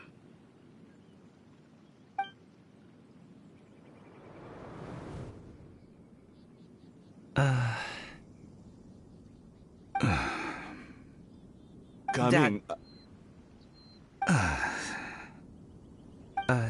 You can go first. I don't have anything to say. Then I'll go. I still don't want to leave Liyue Harbor. Oh. I can't say I support that decision, but... Hey, let me finish before you get all worked up. Sit, Shenhe, sit. You must be tired from your journey. Shall I pour you a cup of tea, or would you prefer something else to drink? No need. I'm not tired. They're gone, Master. Perfect. The time is nigh for us to make an appearance. Do you remember the plan one recounted to you? Yes, Master. We aim to give them a demonstration of familial love. So I'll have whatever you are having. All right. What are Auntie Xianyun and Shenhe doing here? Just how many people are involved in this scheme?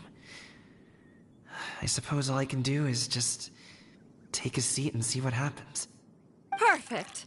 I just so happen to have bought some Sunglow tea recently. It's quite the delectable variety. Or it would be if one has not been forced to drink it every day in the hopes of whittling down one's considerable stash. One has more than had one's fill already. Oh, forget it. Such thoughts detract from the present need to keep up the conversation. Has work been busy during the holiday season? Do you need my help with anything? Drunk guests can sometimes cause trouble, but I deal with them as you taught me, by pinning their heads against the table. Are Auntie Xianyun and Shenhe serious right now?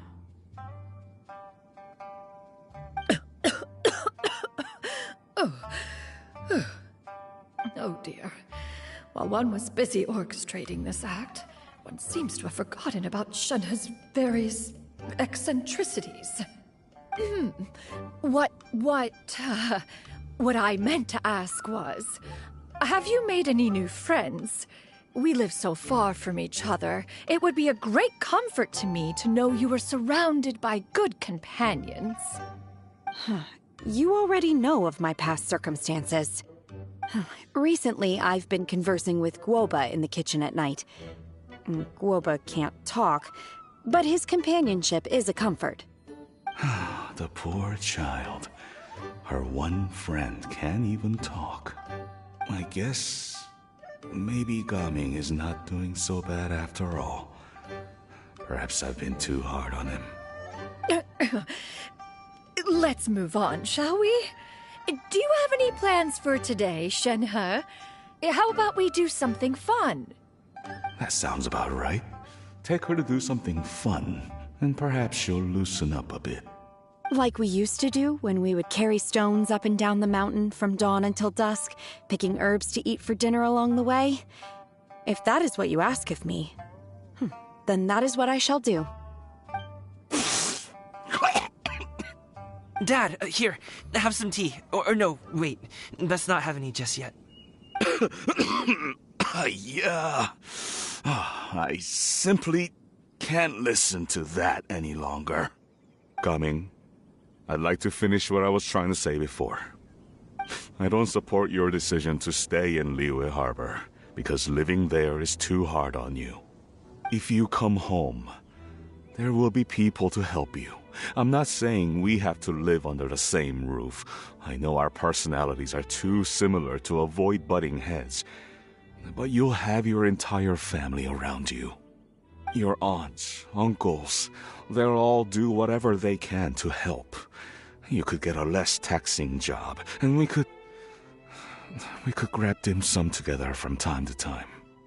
Huh. I didn't know dim sum was such an important affair, Master. Shh. Just think about it, okay? You don't have to decide now. Dad really has changed a lot. He would never have said these things to me before. But thank you, Dad.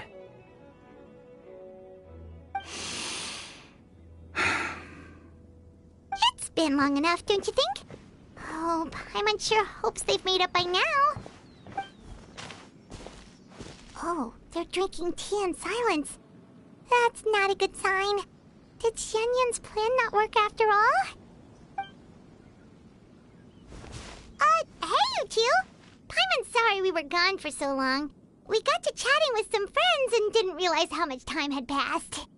Perfect timing, actually. We seem to be just about done here. Yep, let's go. I'll get the bags.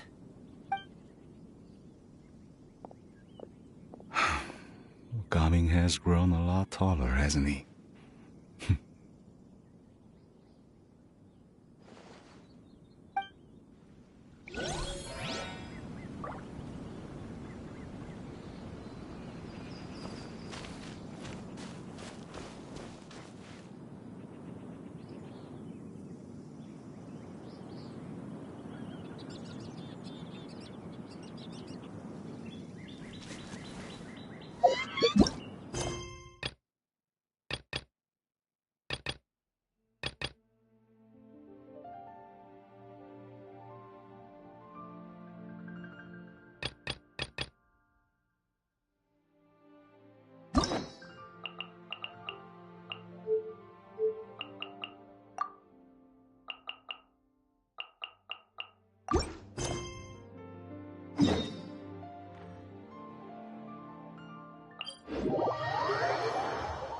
Boats are made for transferring commodities back and forth. And those that come across Liyue tend to stay a while. So it is where many things come to settle.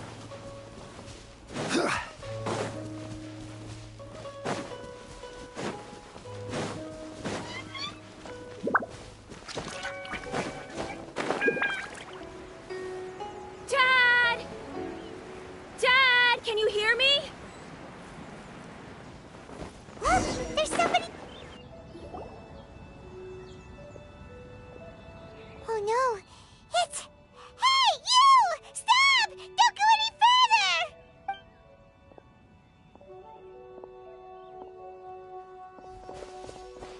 Watch where you're going!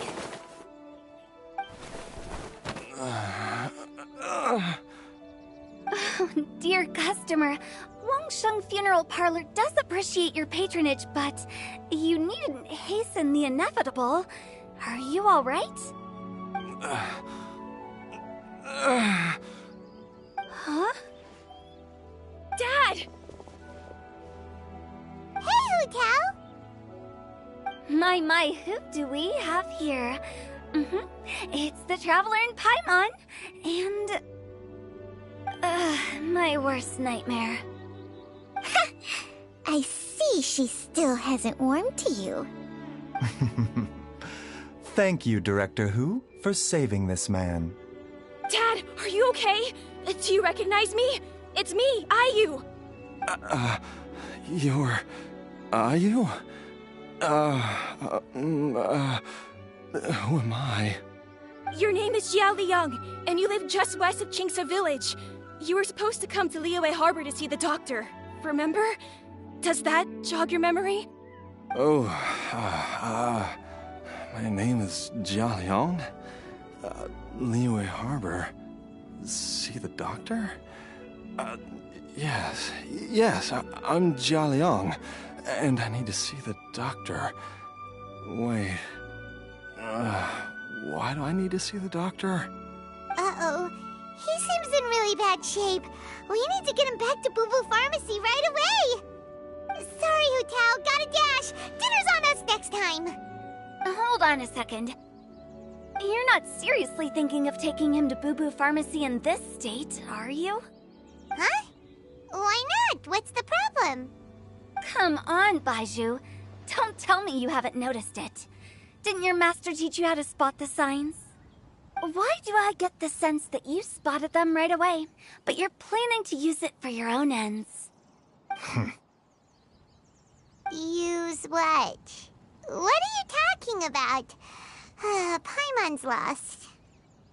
There are traces of god remains in Jia Liang's system. Yes, but more importantly, they're on the verge of an outburst. If that happens, the consequences will be unthinkable. Paimon, sorry, what? God remains? There's no need to worry, Director Hu. I have methods of keeping them at bay. It is the sworn duty of all who practice medicine to cure illnesses and save lives. What reason would I have to neglect a patient in need who is right there in front of me? Besides, it was my late master's dying wish to be able to save this patient in particular. Perhaps out of respect for him, you could give me a day's grace so that I have time to treat him? Now you're bringing my great-uncle into this? Baizhu, just what are you planning this time? Merely to cure this man, nothing more.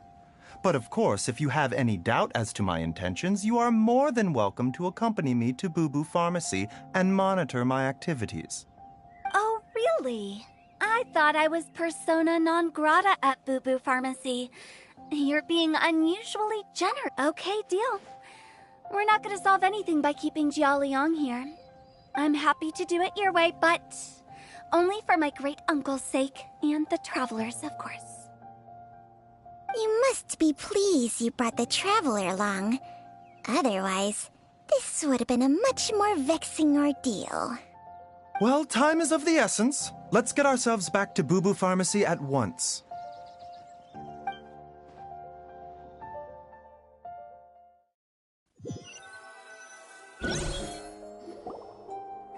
Blockages within the cardiovascular system, reduced blood flow and energy circulation? I see. I suppose this must have caused the cognitive abnormalities. Dr. Baizhu, how bad is it? Can you cure him? Don't you worry. Baizhu's a really great doctor. He's sure to find a way. Isn't that right, Baizhu? Ayu, do you know when your father first started displaying these symptoms? I'm not sure. He's been like this for as long as I can remember. But it wasn't as bad as this when I was still little. So it's been a long time indeed. No, I have a treatment plan in mind. We can start tonight. Come and see me again tomorrow morning. I promise that by... Thank you, Dr. Baizhu. Thank you so much. If you still have any misgivings, Director Who, please feel free to hang around for as long as you wish. However, it would be best if you step outside this room. A doctor must be able to focus when treating a patient. Any distractions heighten the risk of complications. Yes, of course, absolutely. I'll just go and look at the flowers or something. But I will be back in an instant at the first sign that some— See you tomorrow, Baiju and Chung Chung. Bye for now, everyone. Are you ready, Baiju? Ready as I'll ever be. I'm used to it by now. Come on, let's get started.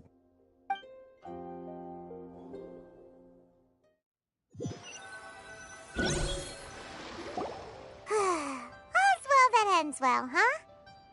You know, Paimon's kind of curious after hearing Baiju mention those people from his past. What do you think they were like? Yeah, you must be curious too, right? Let's go see what we can find out while Baiju's busy treating Ayu's dad.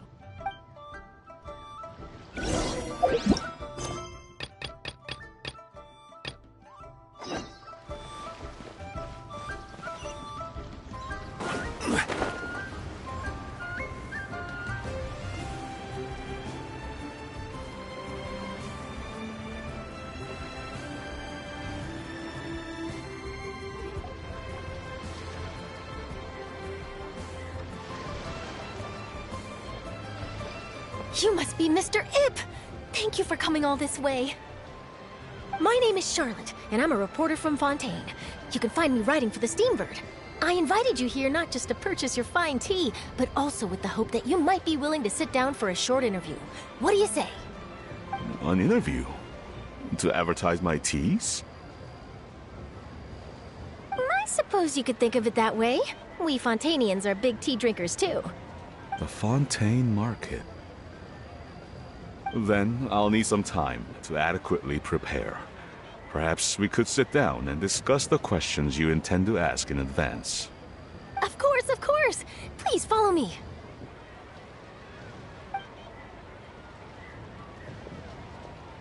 Is this person also involved in your plan? And here I thought I had lots of connections. I suppose I've been humbled. You sure know all kinds of cool and important people. Over here! Yoo-hoo! Over here! Huh? What? Auntie Shenyun? She probably wants to talk about the next phase of the plan. Let's go while your dad is still distracted.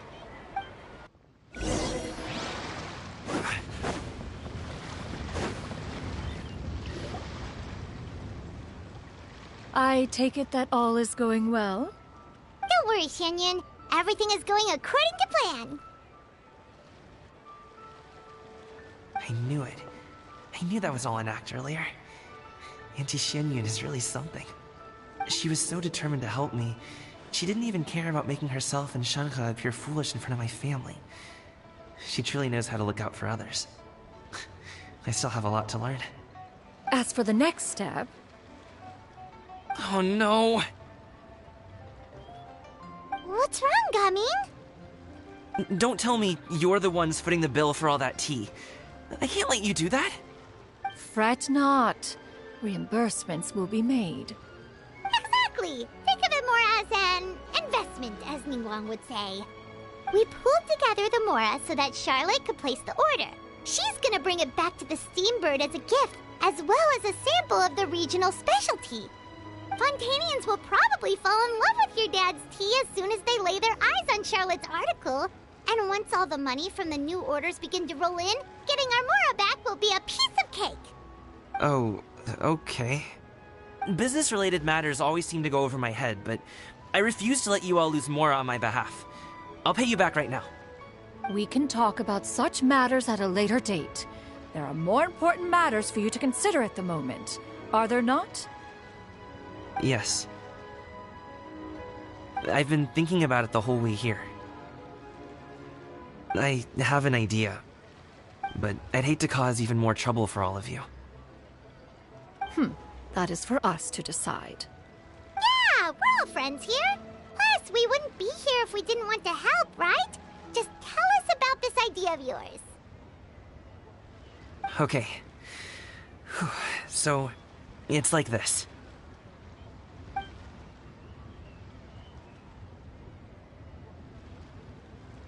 Got it! Just leave it to us. Let's split up and make it happen.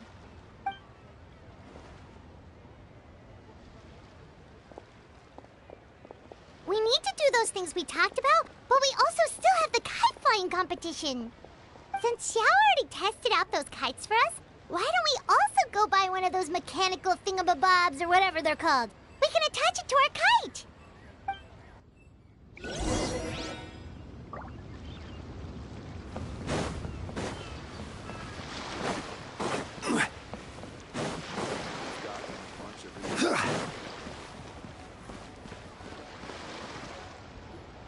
Hello again. Welcome back. I see you returned from your trip. I really do have to thank you for all your help from before. Thanks to you, my daughter was able to build a kite with her grandmother that very same day. She even wrote a long letter telling me how much she loved it. Oh, you should really be thanking Gaming, not us. I'll be sure to. And are you here to buy a kite? Please, take your pick. Oh, we already have a kite. We wanted to buy one of those, device thingies from Fontaine. Do you sell them separately?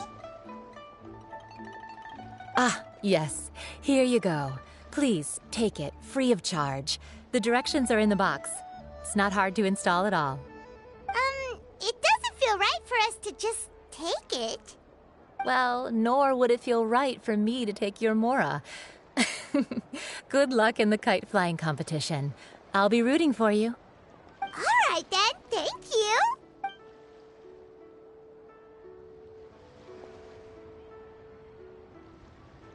Phew, it's done. Let's get down to business.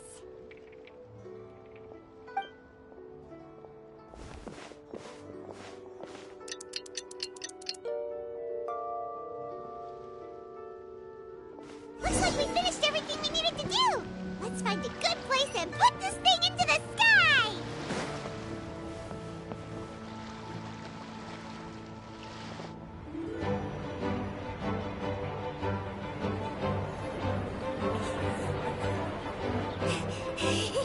Chi-Chi, we're almost there.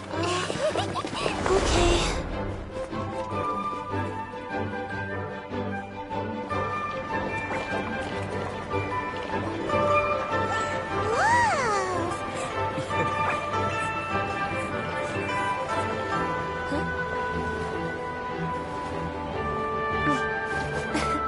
Come here, allow me.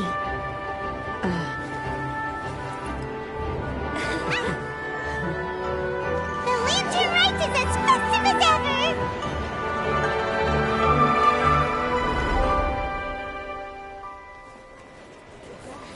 Huh?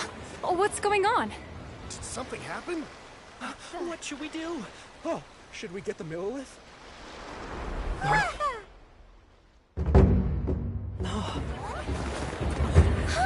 What's that?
taken that many pictures already? I need to load more film.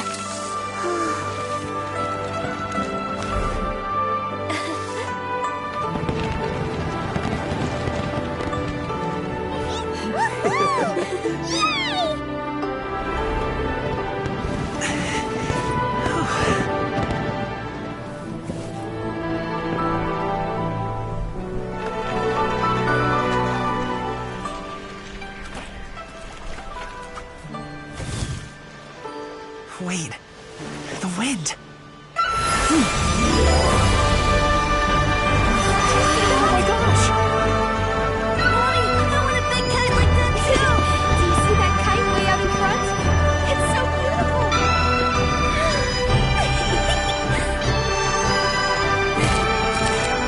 Happy Lantern Rite.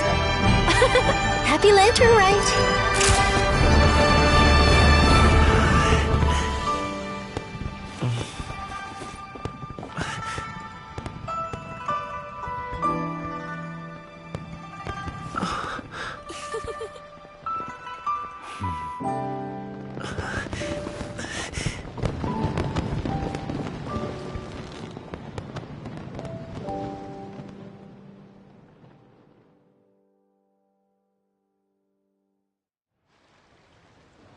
Robin's performance was so cool, Paimon almost wanted to join in. You saw that, right, Traveler? Let's go find him. Oh, he's over there, talking to his dad.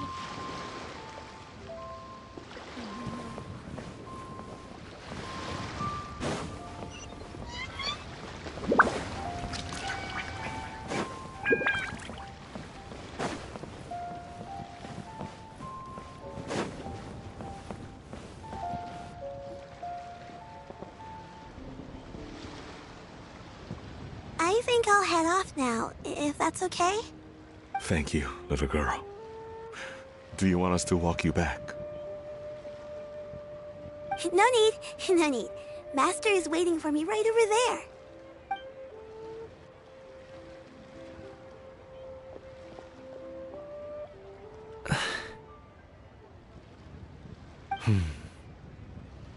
Dad.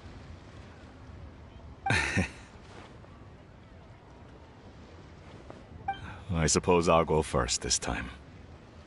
Okay. Your performance. I've seen many wushou dances in my time, but I've gotta admit, what you pulled off there was breathtaking. Wow. I never thought I'd live to hear you say that. You're serious about doing this professionally? Absolutely. I know it'll be difficult, but... Then it doesn't matter. What I mean to say is, of course it'll be difficult. But if that's your decision, if that's your dream, then it doesn't matter how difficult it is. As long as you put in the work, then any obstacle can be overcome in time.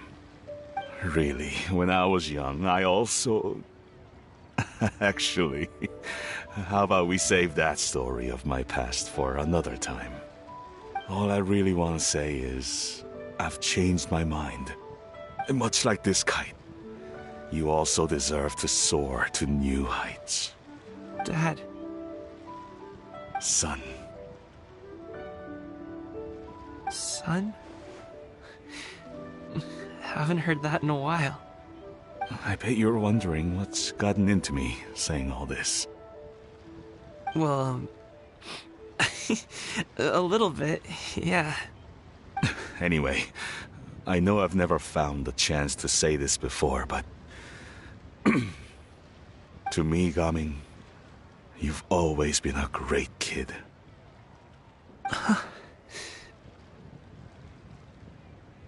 Alright, that's everything I've got.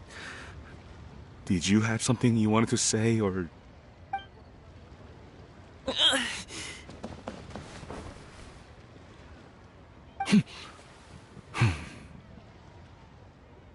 the two of them talk things through like this really gives Paimon a sense of accomplishment. Now go. Over there, Your friends are still waiting for you. Huh? But you came all this way. I'll be staying in Liyue Harbor for a bit longer. When you have time, we can grab dim sum together. Your treat, right? Dad, honestly. Go. Okay, then I'm off. See you soon.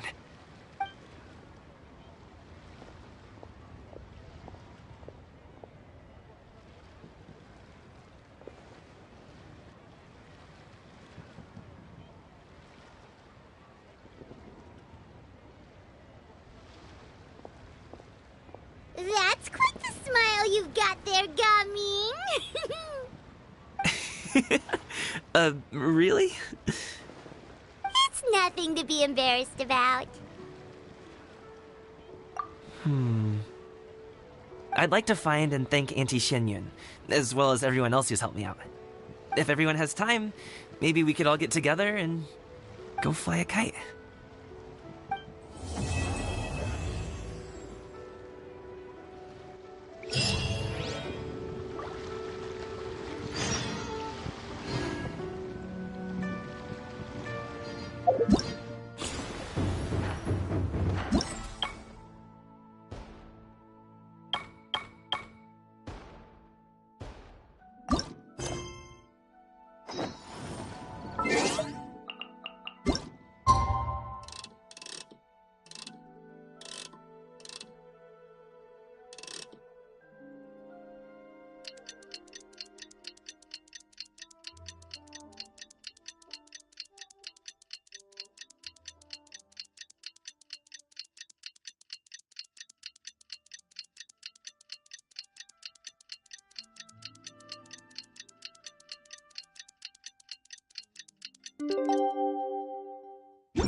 Also planning on spending some time in Qiaoying Village?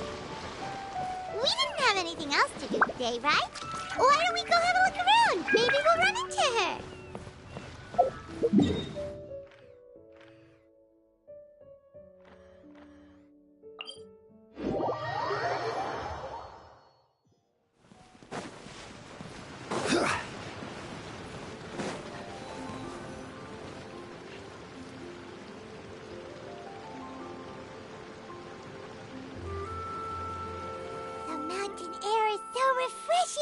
It makes Paimon feel like she could float around all day and never get tired. Cream! Gummies! Fuel fruit! Huh? Did you hear that? Sunshine! Blue skies! Good vibes! Right? So Paimon wasn't just hearing things. That voice sounds really familiar. Well, we've got the time. Why don't we go check it out?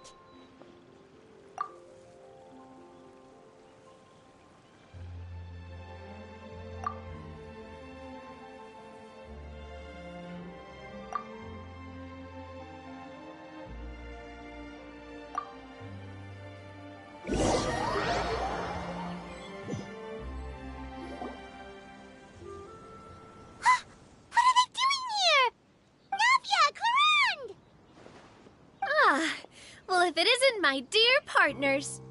See, I told you that something good was going to happen during our travels today. I have to say, sometimes the Steambird's astrology column is spot on. It's just your lucky day.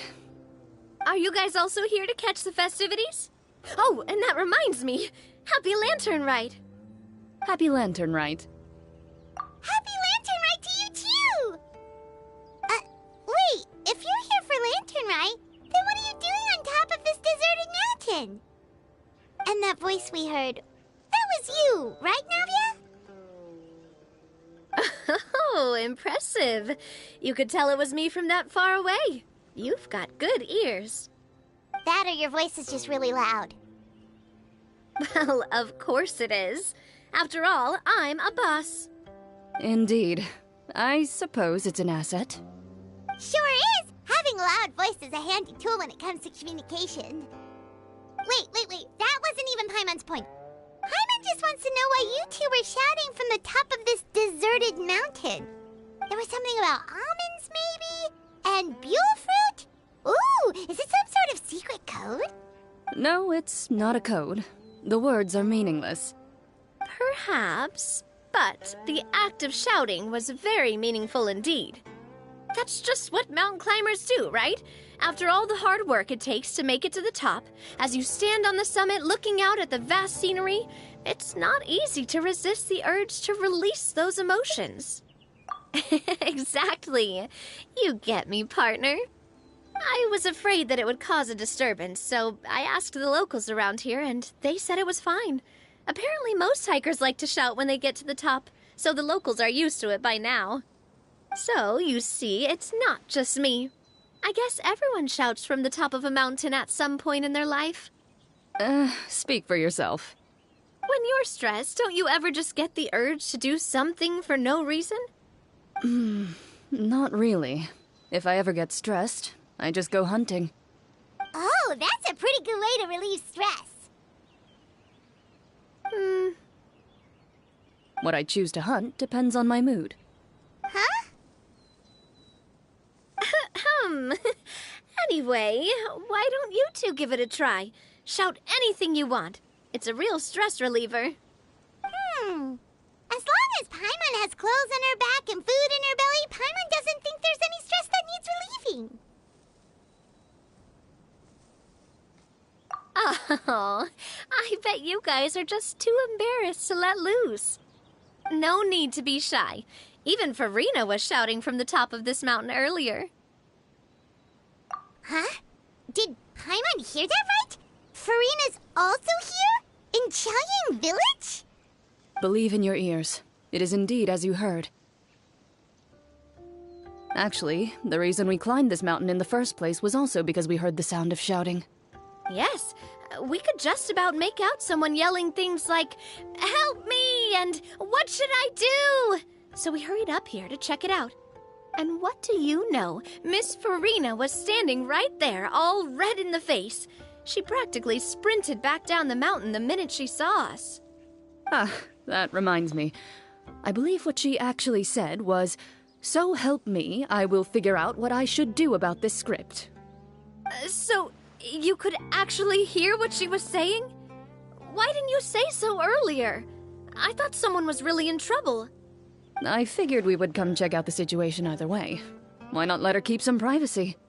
Oh, seems like you caught Farina in the middle of some stress relief as well. She probably would have never thought. No, she definitely would have never thought she would run into anyone she knew all the way out here. I think so. We ran into Nervalet on the way here as well, but he was already on his way back, so they probably weren't together. What? Nervalet was here too? What was he doing here? It couldn't have been for vacation. I think it just might have been, actually. But apparently he only stayed for half a day before heading back. He's a very busy man. Neuvillette is not the type to take much time off. Taking even a half day for himself is already a huge step in the right direction. Didn't Charlotte publish an article on the Liyue tea industry recently? Maybe he was inspired to come buy some tea after reading that article. You know, just like you were. My situation is completely different. I'm here because I was asked to accompany you. The tea purchase is simply an added bonus of this location. You Fontanians and your tea drinking. Oh, it's not for me. I lost a bet with Wriothesley, and now I have to buy him something. It was just a spur-of-the-moment sort of bet. Wriothesley gets really invested in that sort of thing, but he couldn't care less about what he wins in the end. You could give him mint plants that you plucked from the side of the road, and he wouldn't even mind. If only he was that easygoing when it came to talking business. In any case, I'm pretty sure the tea you bought is this region's specialty. What is it called again? Nervalet even mentioned it earlier.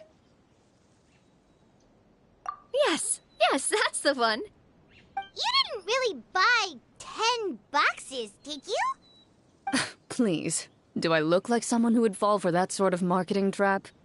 Ah, that reminds me. You guys said you only came up here because you heard my voice, right? I hope it didn't put you out. You must have had other plans for the day. Oh, that's right. Who tell? A few days ago, we heard that a friend was going to be in Chaoying Village, so we decided to come and see if we could run into her. Oh dear. We've been chatting for quite some time. I'm sorry for keeping you. That's good.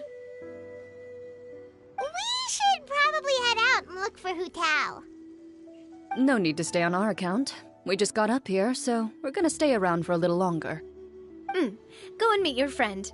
We can meet up in Chaoying Village later. Sounds good. We're gonna head down the mountain then. See you later!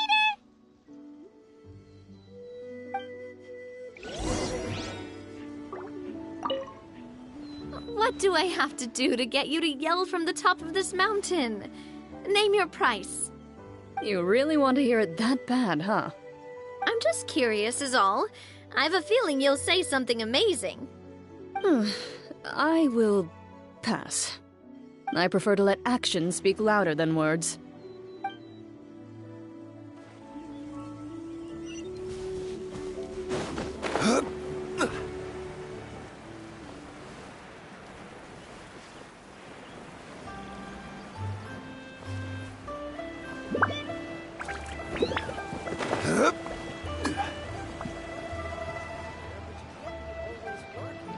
Chaoying Village is known for its tea, but you know what else they have with tea? That's right, dim sum!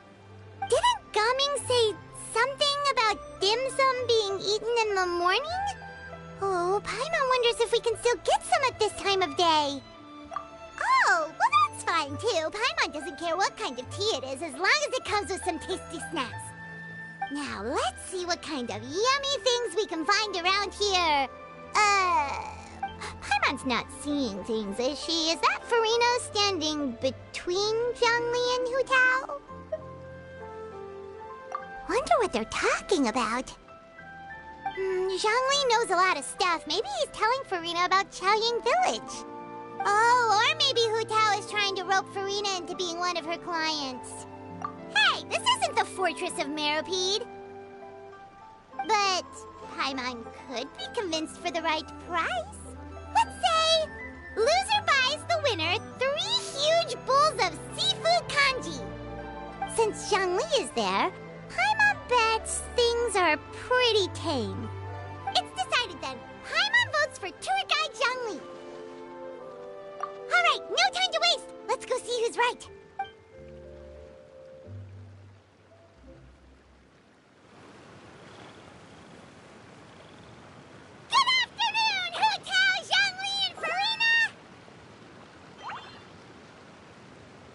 Great, now Paimon's shouting too. Oh, well, aren't you a sight for sore eyes? Seems like our luck just keeps on growing. That we were able to meet you both without prior arrangement must mean that this is quite the serendipitous meeting indeed. Huh? Oh, so both of you are acquainted with the Traveler and Paimon then? Looks like someone's learned a thing or two from Zhongli. I must admit, I am a bit surprised to see you here, Traveler. But seeing as you're a hero who's been all over Teyvat, it makes sense that you would be well-traveled and well-connected. Since we have found ourselves in each other's company within this fertile land, allow me to take this opportunity to wish you a happy lantern rite. It appears you have been to Fontaine, then. Given your proclivity to spread good deeds wherever you go, it's no surprise that you would make the acquaintance of a celebrity as illustrious and celebrated as Miss Furina. That's quite high praise. What I mean to say is, you flatter me, Mr. Zhongli. Although I've built up a certain following within Fontaine, it is no reflection of strength or wisdom. I stand before you right now as nothing more than an ordinary traveler in search of beautiful scenery and creative inspiration. There is definitely more to Mr. Zhongli than meets the eye. I could tell as much from our conversation earlier. Given his breadth of knowledge on both academic and worldly matters, there's no way he hasn't heard about what happened in Fontaine. Is he just feigning ignorance for my benefit? No. You're no common tourist. I simply won't have you talk about yourself that way. Huh? Does that mean Hu Tao also knows? You may not have heard, friends, but... Miss Hu Tao. Miss Farina is now one of my esteemed clients. Yep.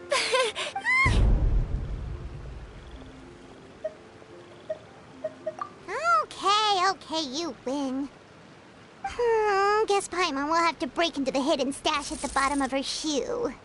Huh? What's this about winning something? Don't tell me. You two were placing bets on us. We just saw you guys standing on the side of the road and couldn't help but take guesses as to what you were talking about. Oh, I see. That means you, my friend, must have guessed that I was trying to promote my business to Miss Farina. That I do, my friend. What was Paimon's guess then? Paimon thought Zhongli was showing the newbie around. By newbie, you mean me, right? If that's the case, then Paimon's guess was also correct. Oh, that's right. Mr. Zhongli was telling me about some great sightseeing spots in the area. Ha! You see? Paimon was right too! Since both of our guesses were right, there can't be a winner or a loser. Hey, don't be upset, Traveler. How about this? You buy Paimon a bowl and Paimon will also buy you a bowl. As for the third bowl... Since I was the subject of the bet, perhaps it should go to me? You know, as a congratulations for the huge deal I just struck. I was just joking. Anyway, I should be the one treating you. The funeral parlor is about to bring in quite the sum after all. Oh, Paimon almost forgot to ask about the most important question. Something happen recently, Farina? Huh? What do you mean? Well, you know, with you enlisting the services of Wangsheng Funeral Parlor and all. Oh, well, yes. Really?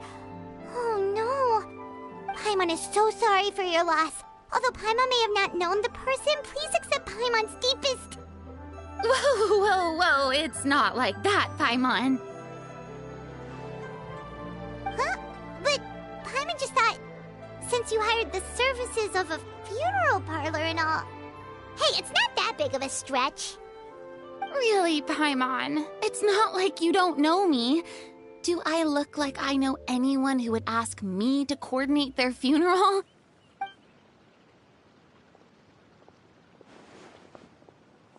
Miss Hu Tao is simply helping prepare some props for my film. Not too long ago, I read a collection of horror stories from Liyue. The content was spectacular. In fact, I still feel the need to sleep with the light on even now. Anyway, that's not the point. Now that Fontaine's biggest star has returned to the stage, I figured it's about time the industry enjoyed a breath of fresh air.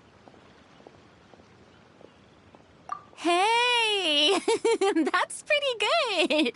I'll have to remember that for my ad posters. Oh, Paimon sees. That makes a lot of sense.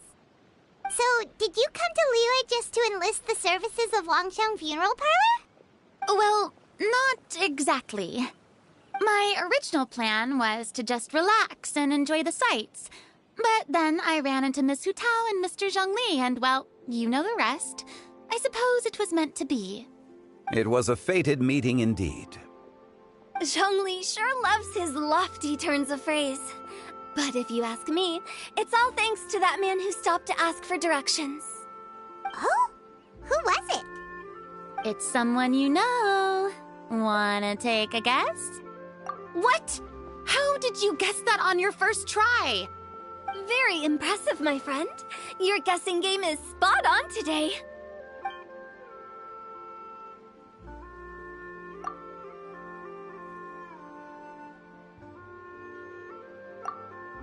Huh. Paimon never thought Neuvillette would be the type to get lost. I'm sure he didn't get lost. Even I was able to find my way to this place without any trouble. He was already getting ready to leave by the time I arrived. He just wanted to ask someone about the quickest way to get back to Fontaine. Yup, that's exactly what he asked. This area is full of mountains and rivers. It's normal to not know the fastest route. So, were you the one that pointed him in the right direction, Hu-Tao? Of course. I'm also a guide of sorts, you know. So naturally, I also have a great sense of direction. But, speaking of your friend... What about him? He doesn't get out much, does he? No wonder. He was stiff as a board and way too polite. I would have never guessed he was here on vacation if you hadn't told me. All in all, he was only here for half a day. I'm pretty sure he is the only one who would consider that to be a vacation. Oh? This gentleman you speak of must keep a demanding schedule. I'm sure he does. You didn't see him, but he was dressed like he was about to attend some important meeting. It wasn't anything like what someone would wear on vacation. Is that so? Wait, you didn't see him, Zhongli? Unfortunately, no. At the time, it appeared as if Director Hu and Miss Farina were having quite the productive conversation. I know matters of business can take much discussion, so I decided to fetch some tea for them. What a shame. That gentleman seemed like a sophisticated sort of guy. I actually think you two would have hit it off. Is that so?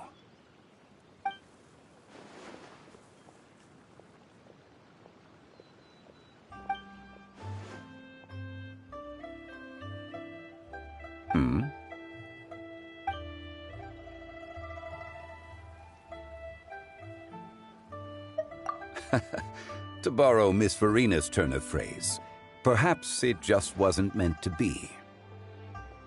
Well, with the Traveler around, I'm sure you'll have a chance to get to know each other at some point.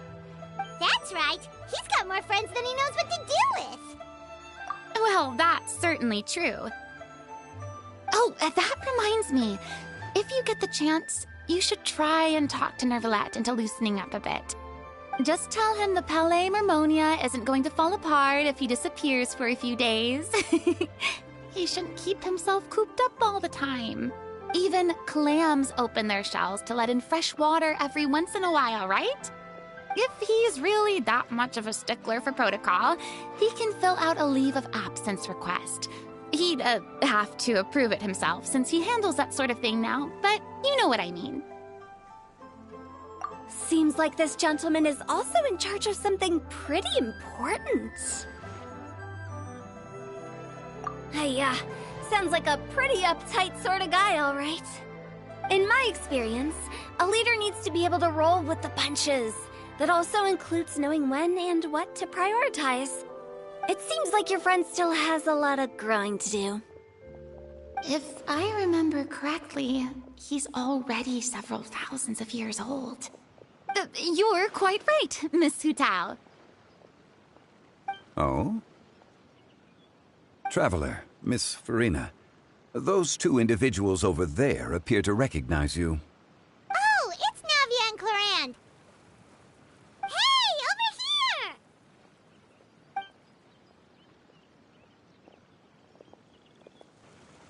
We saw you all chatting over here, and we're wondering if we could join in. Please, excuse the interruption. Oh, so polite. No apologies necessary. Any friend of the Traveler and Miss Farina is a friend of mine. Yeah, straight to the point. I like it.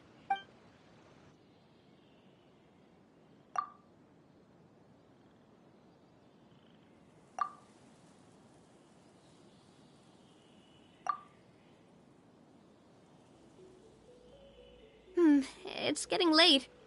If we want to catch a boat back before dark, we should probably get going. Indeed. Then, Miss Farina. Oh, yes? When are you planning to head back? Do you need us to escort you? Oh, I don't think that will be necessary. I mean, you're not my subordinate anymore. You don't need to look after me. I didn't mean it that way. It's normal for friends to travel home together if they run into each other on the road. There are a lot of mountainous roads in this area. I imagine they'll be even harder to navigate after dark. Exactly. Just like in those ghost stories. 8 paths converge in a wood. Beside them an old house is stood. If you dare to go inside, not a soul will greet your eye. But if you take a closer look, there may be something you mistook. A candle flickers to and fro, yet there is no wind to make it so. What is its secret? What could it mean? In this wood, where mystery screams. Ooh.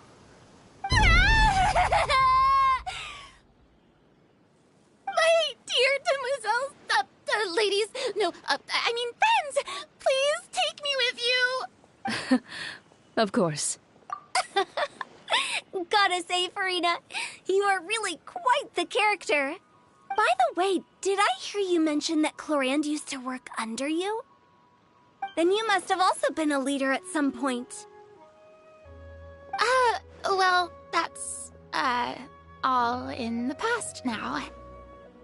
Besides, being a leader is hard. It wasn't the right job for me. I prefer how things are now. I can come and go as I please, and get to enjoy the sweet taste of freedom. I see. Well, you've certainly picked an apt place to relax. Qiaoying Village is an exemplary choice. Only the best. And I've learned a lot, too. Thank you so much, Miss Hu Tao and Mr. Zhongli. It's fine.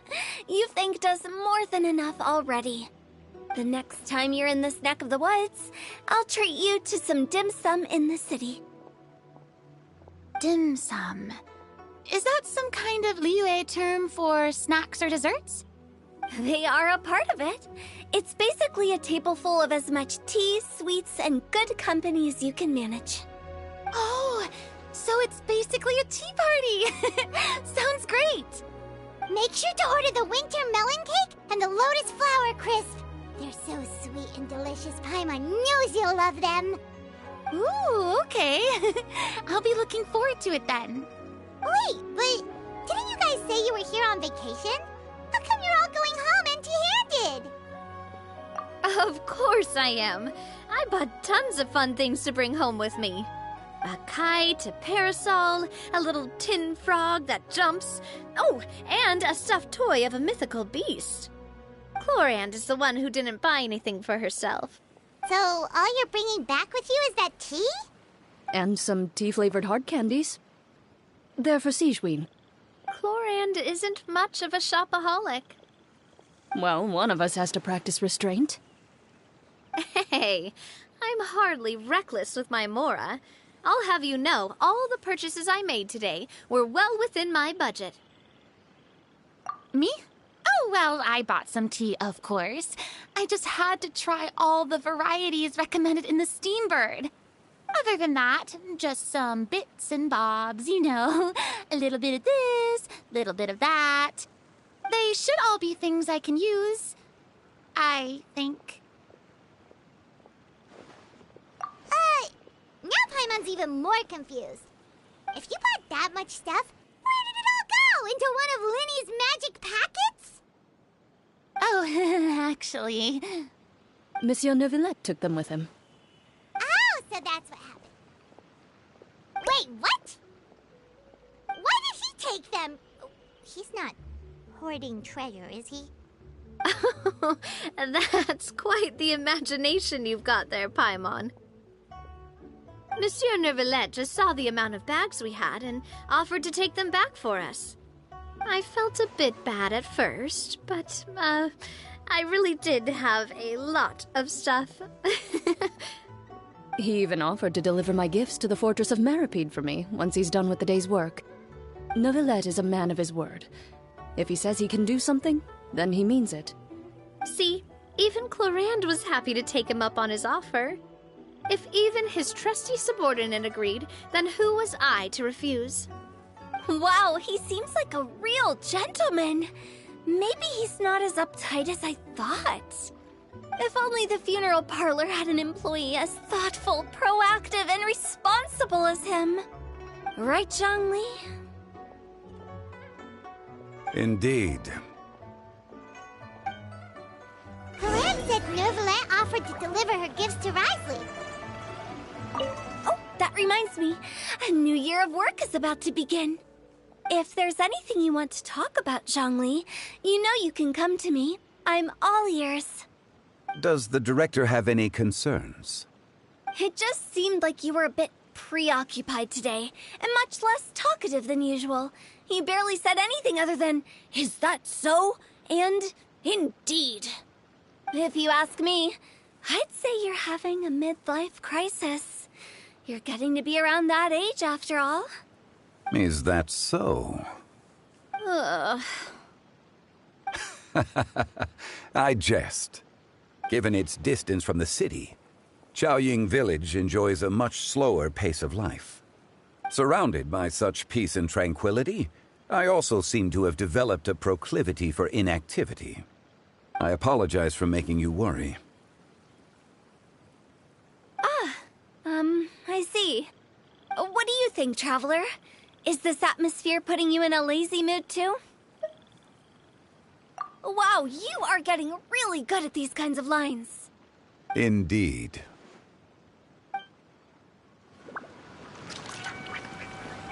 So if we go to the entrance of the Fortress of Meripede, maybe we'll run into Neuvillette. But...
Oh, it's you.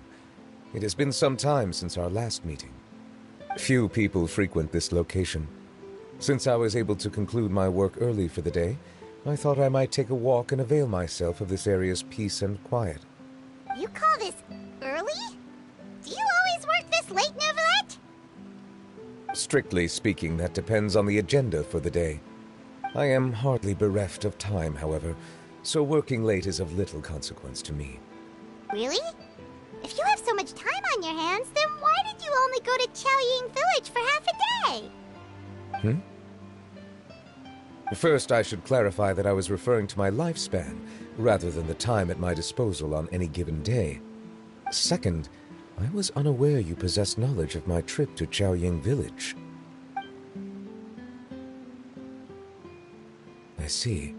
Thank you for informing me. Yes, they have been safely delivered. I have to hand it to Clorand.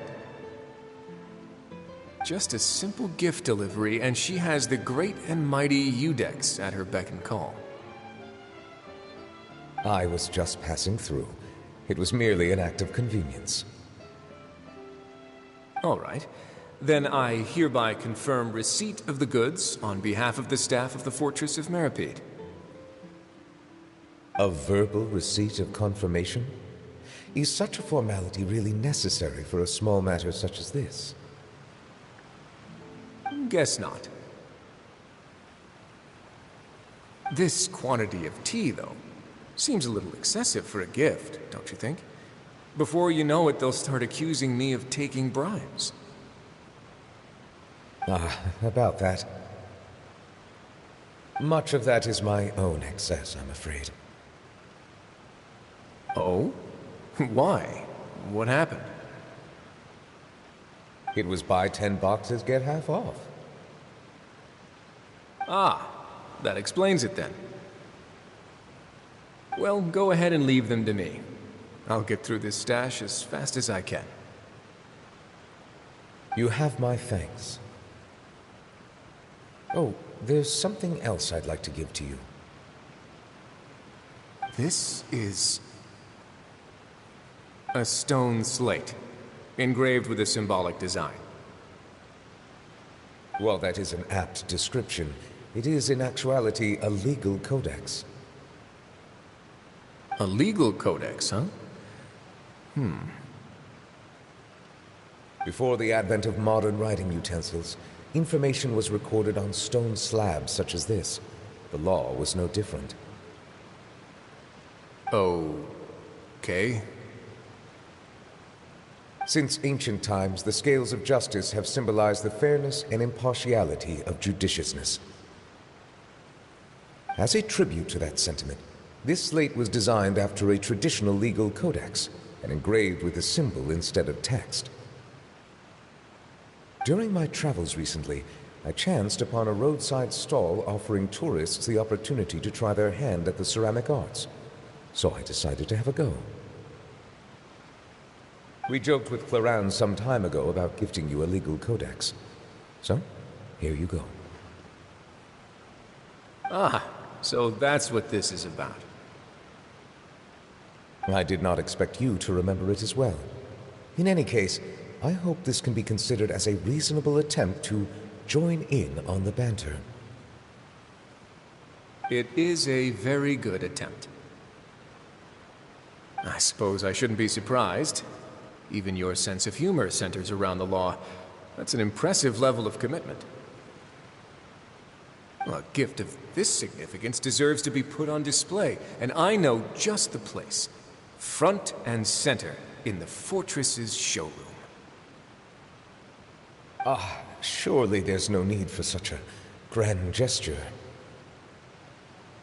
Just kidding. I don't have anything like a showroom. But we do have a storage room. We can put it next to all the mechanical parts Sijuin has collected. That sounds good to me. So that's what you were doing in Chaoying Village.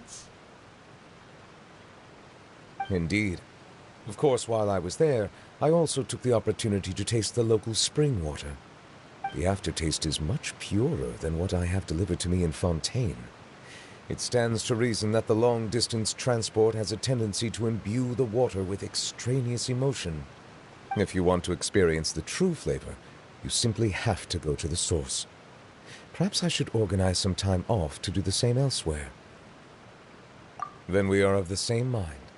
It appears my desire is justified. If you say so, but you know you don't have to justify a vacation, right? You can just take one.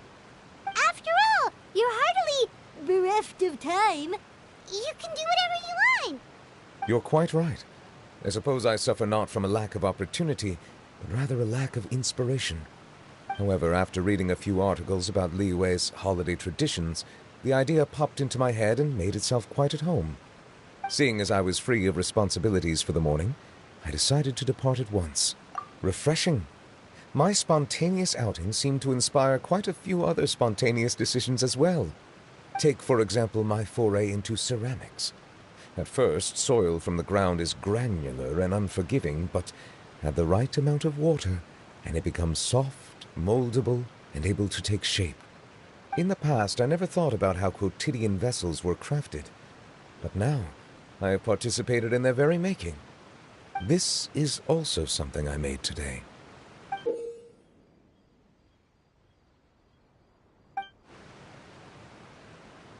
That's a ladle? Paimon thought it was supposed to be some long-necked sea creature. That was indeed one of my inspirations. Really? You like it? To tell you the truth, given your unexpected arrival, I find myself quite unequipped to give you the welcome you deserve. Around such an important holiday such as this, human custom would dictate that gifts should be in order. But I'm afraid this is all I can offer. If you'll have it, that is. That is precisely why it would do me such a great honor if you accepted. You are most welcome. Happy Lantern Rite.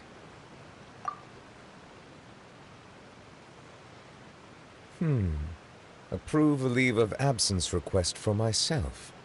That sounds like it could easily lead to a vicious cycle of self-indulgence, something which couldn't be in further violation of protocol. But I suppose I understand her point.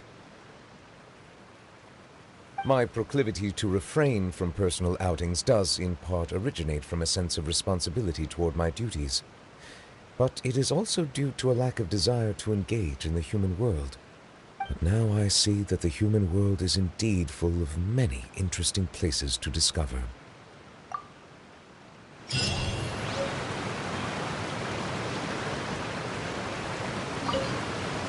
Lantern Rite marks the start of the new year in Liyue. In the spirit of the season, then, I wish you a year of success as vast and endless as the open ocean.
Every journey has its final day.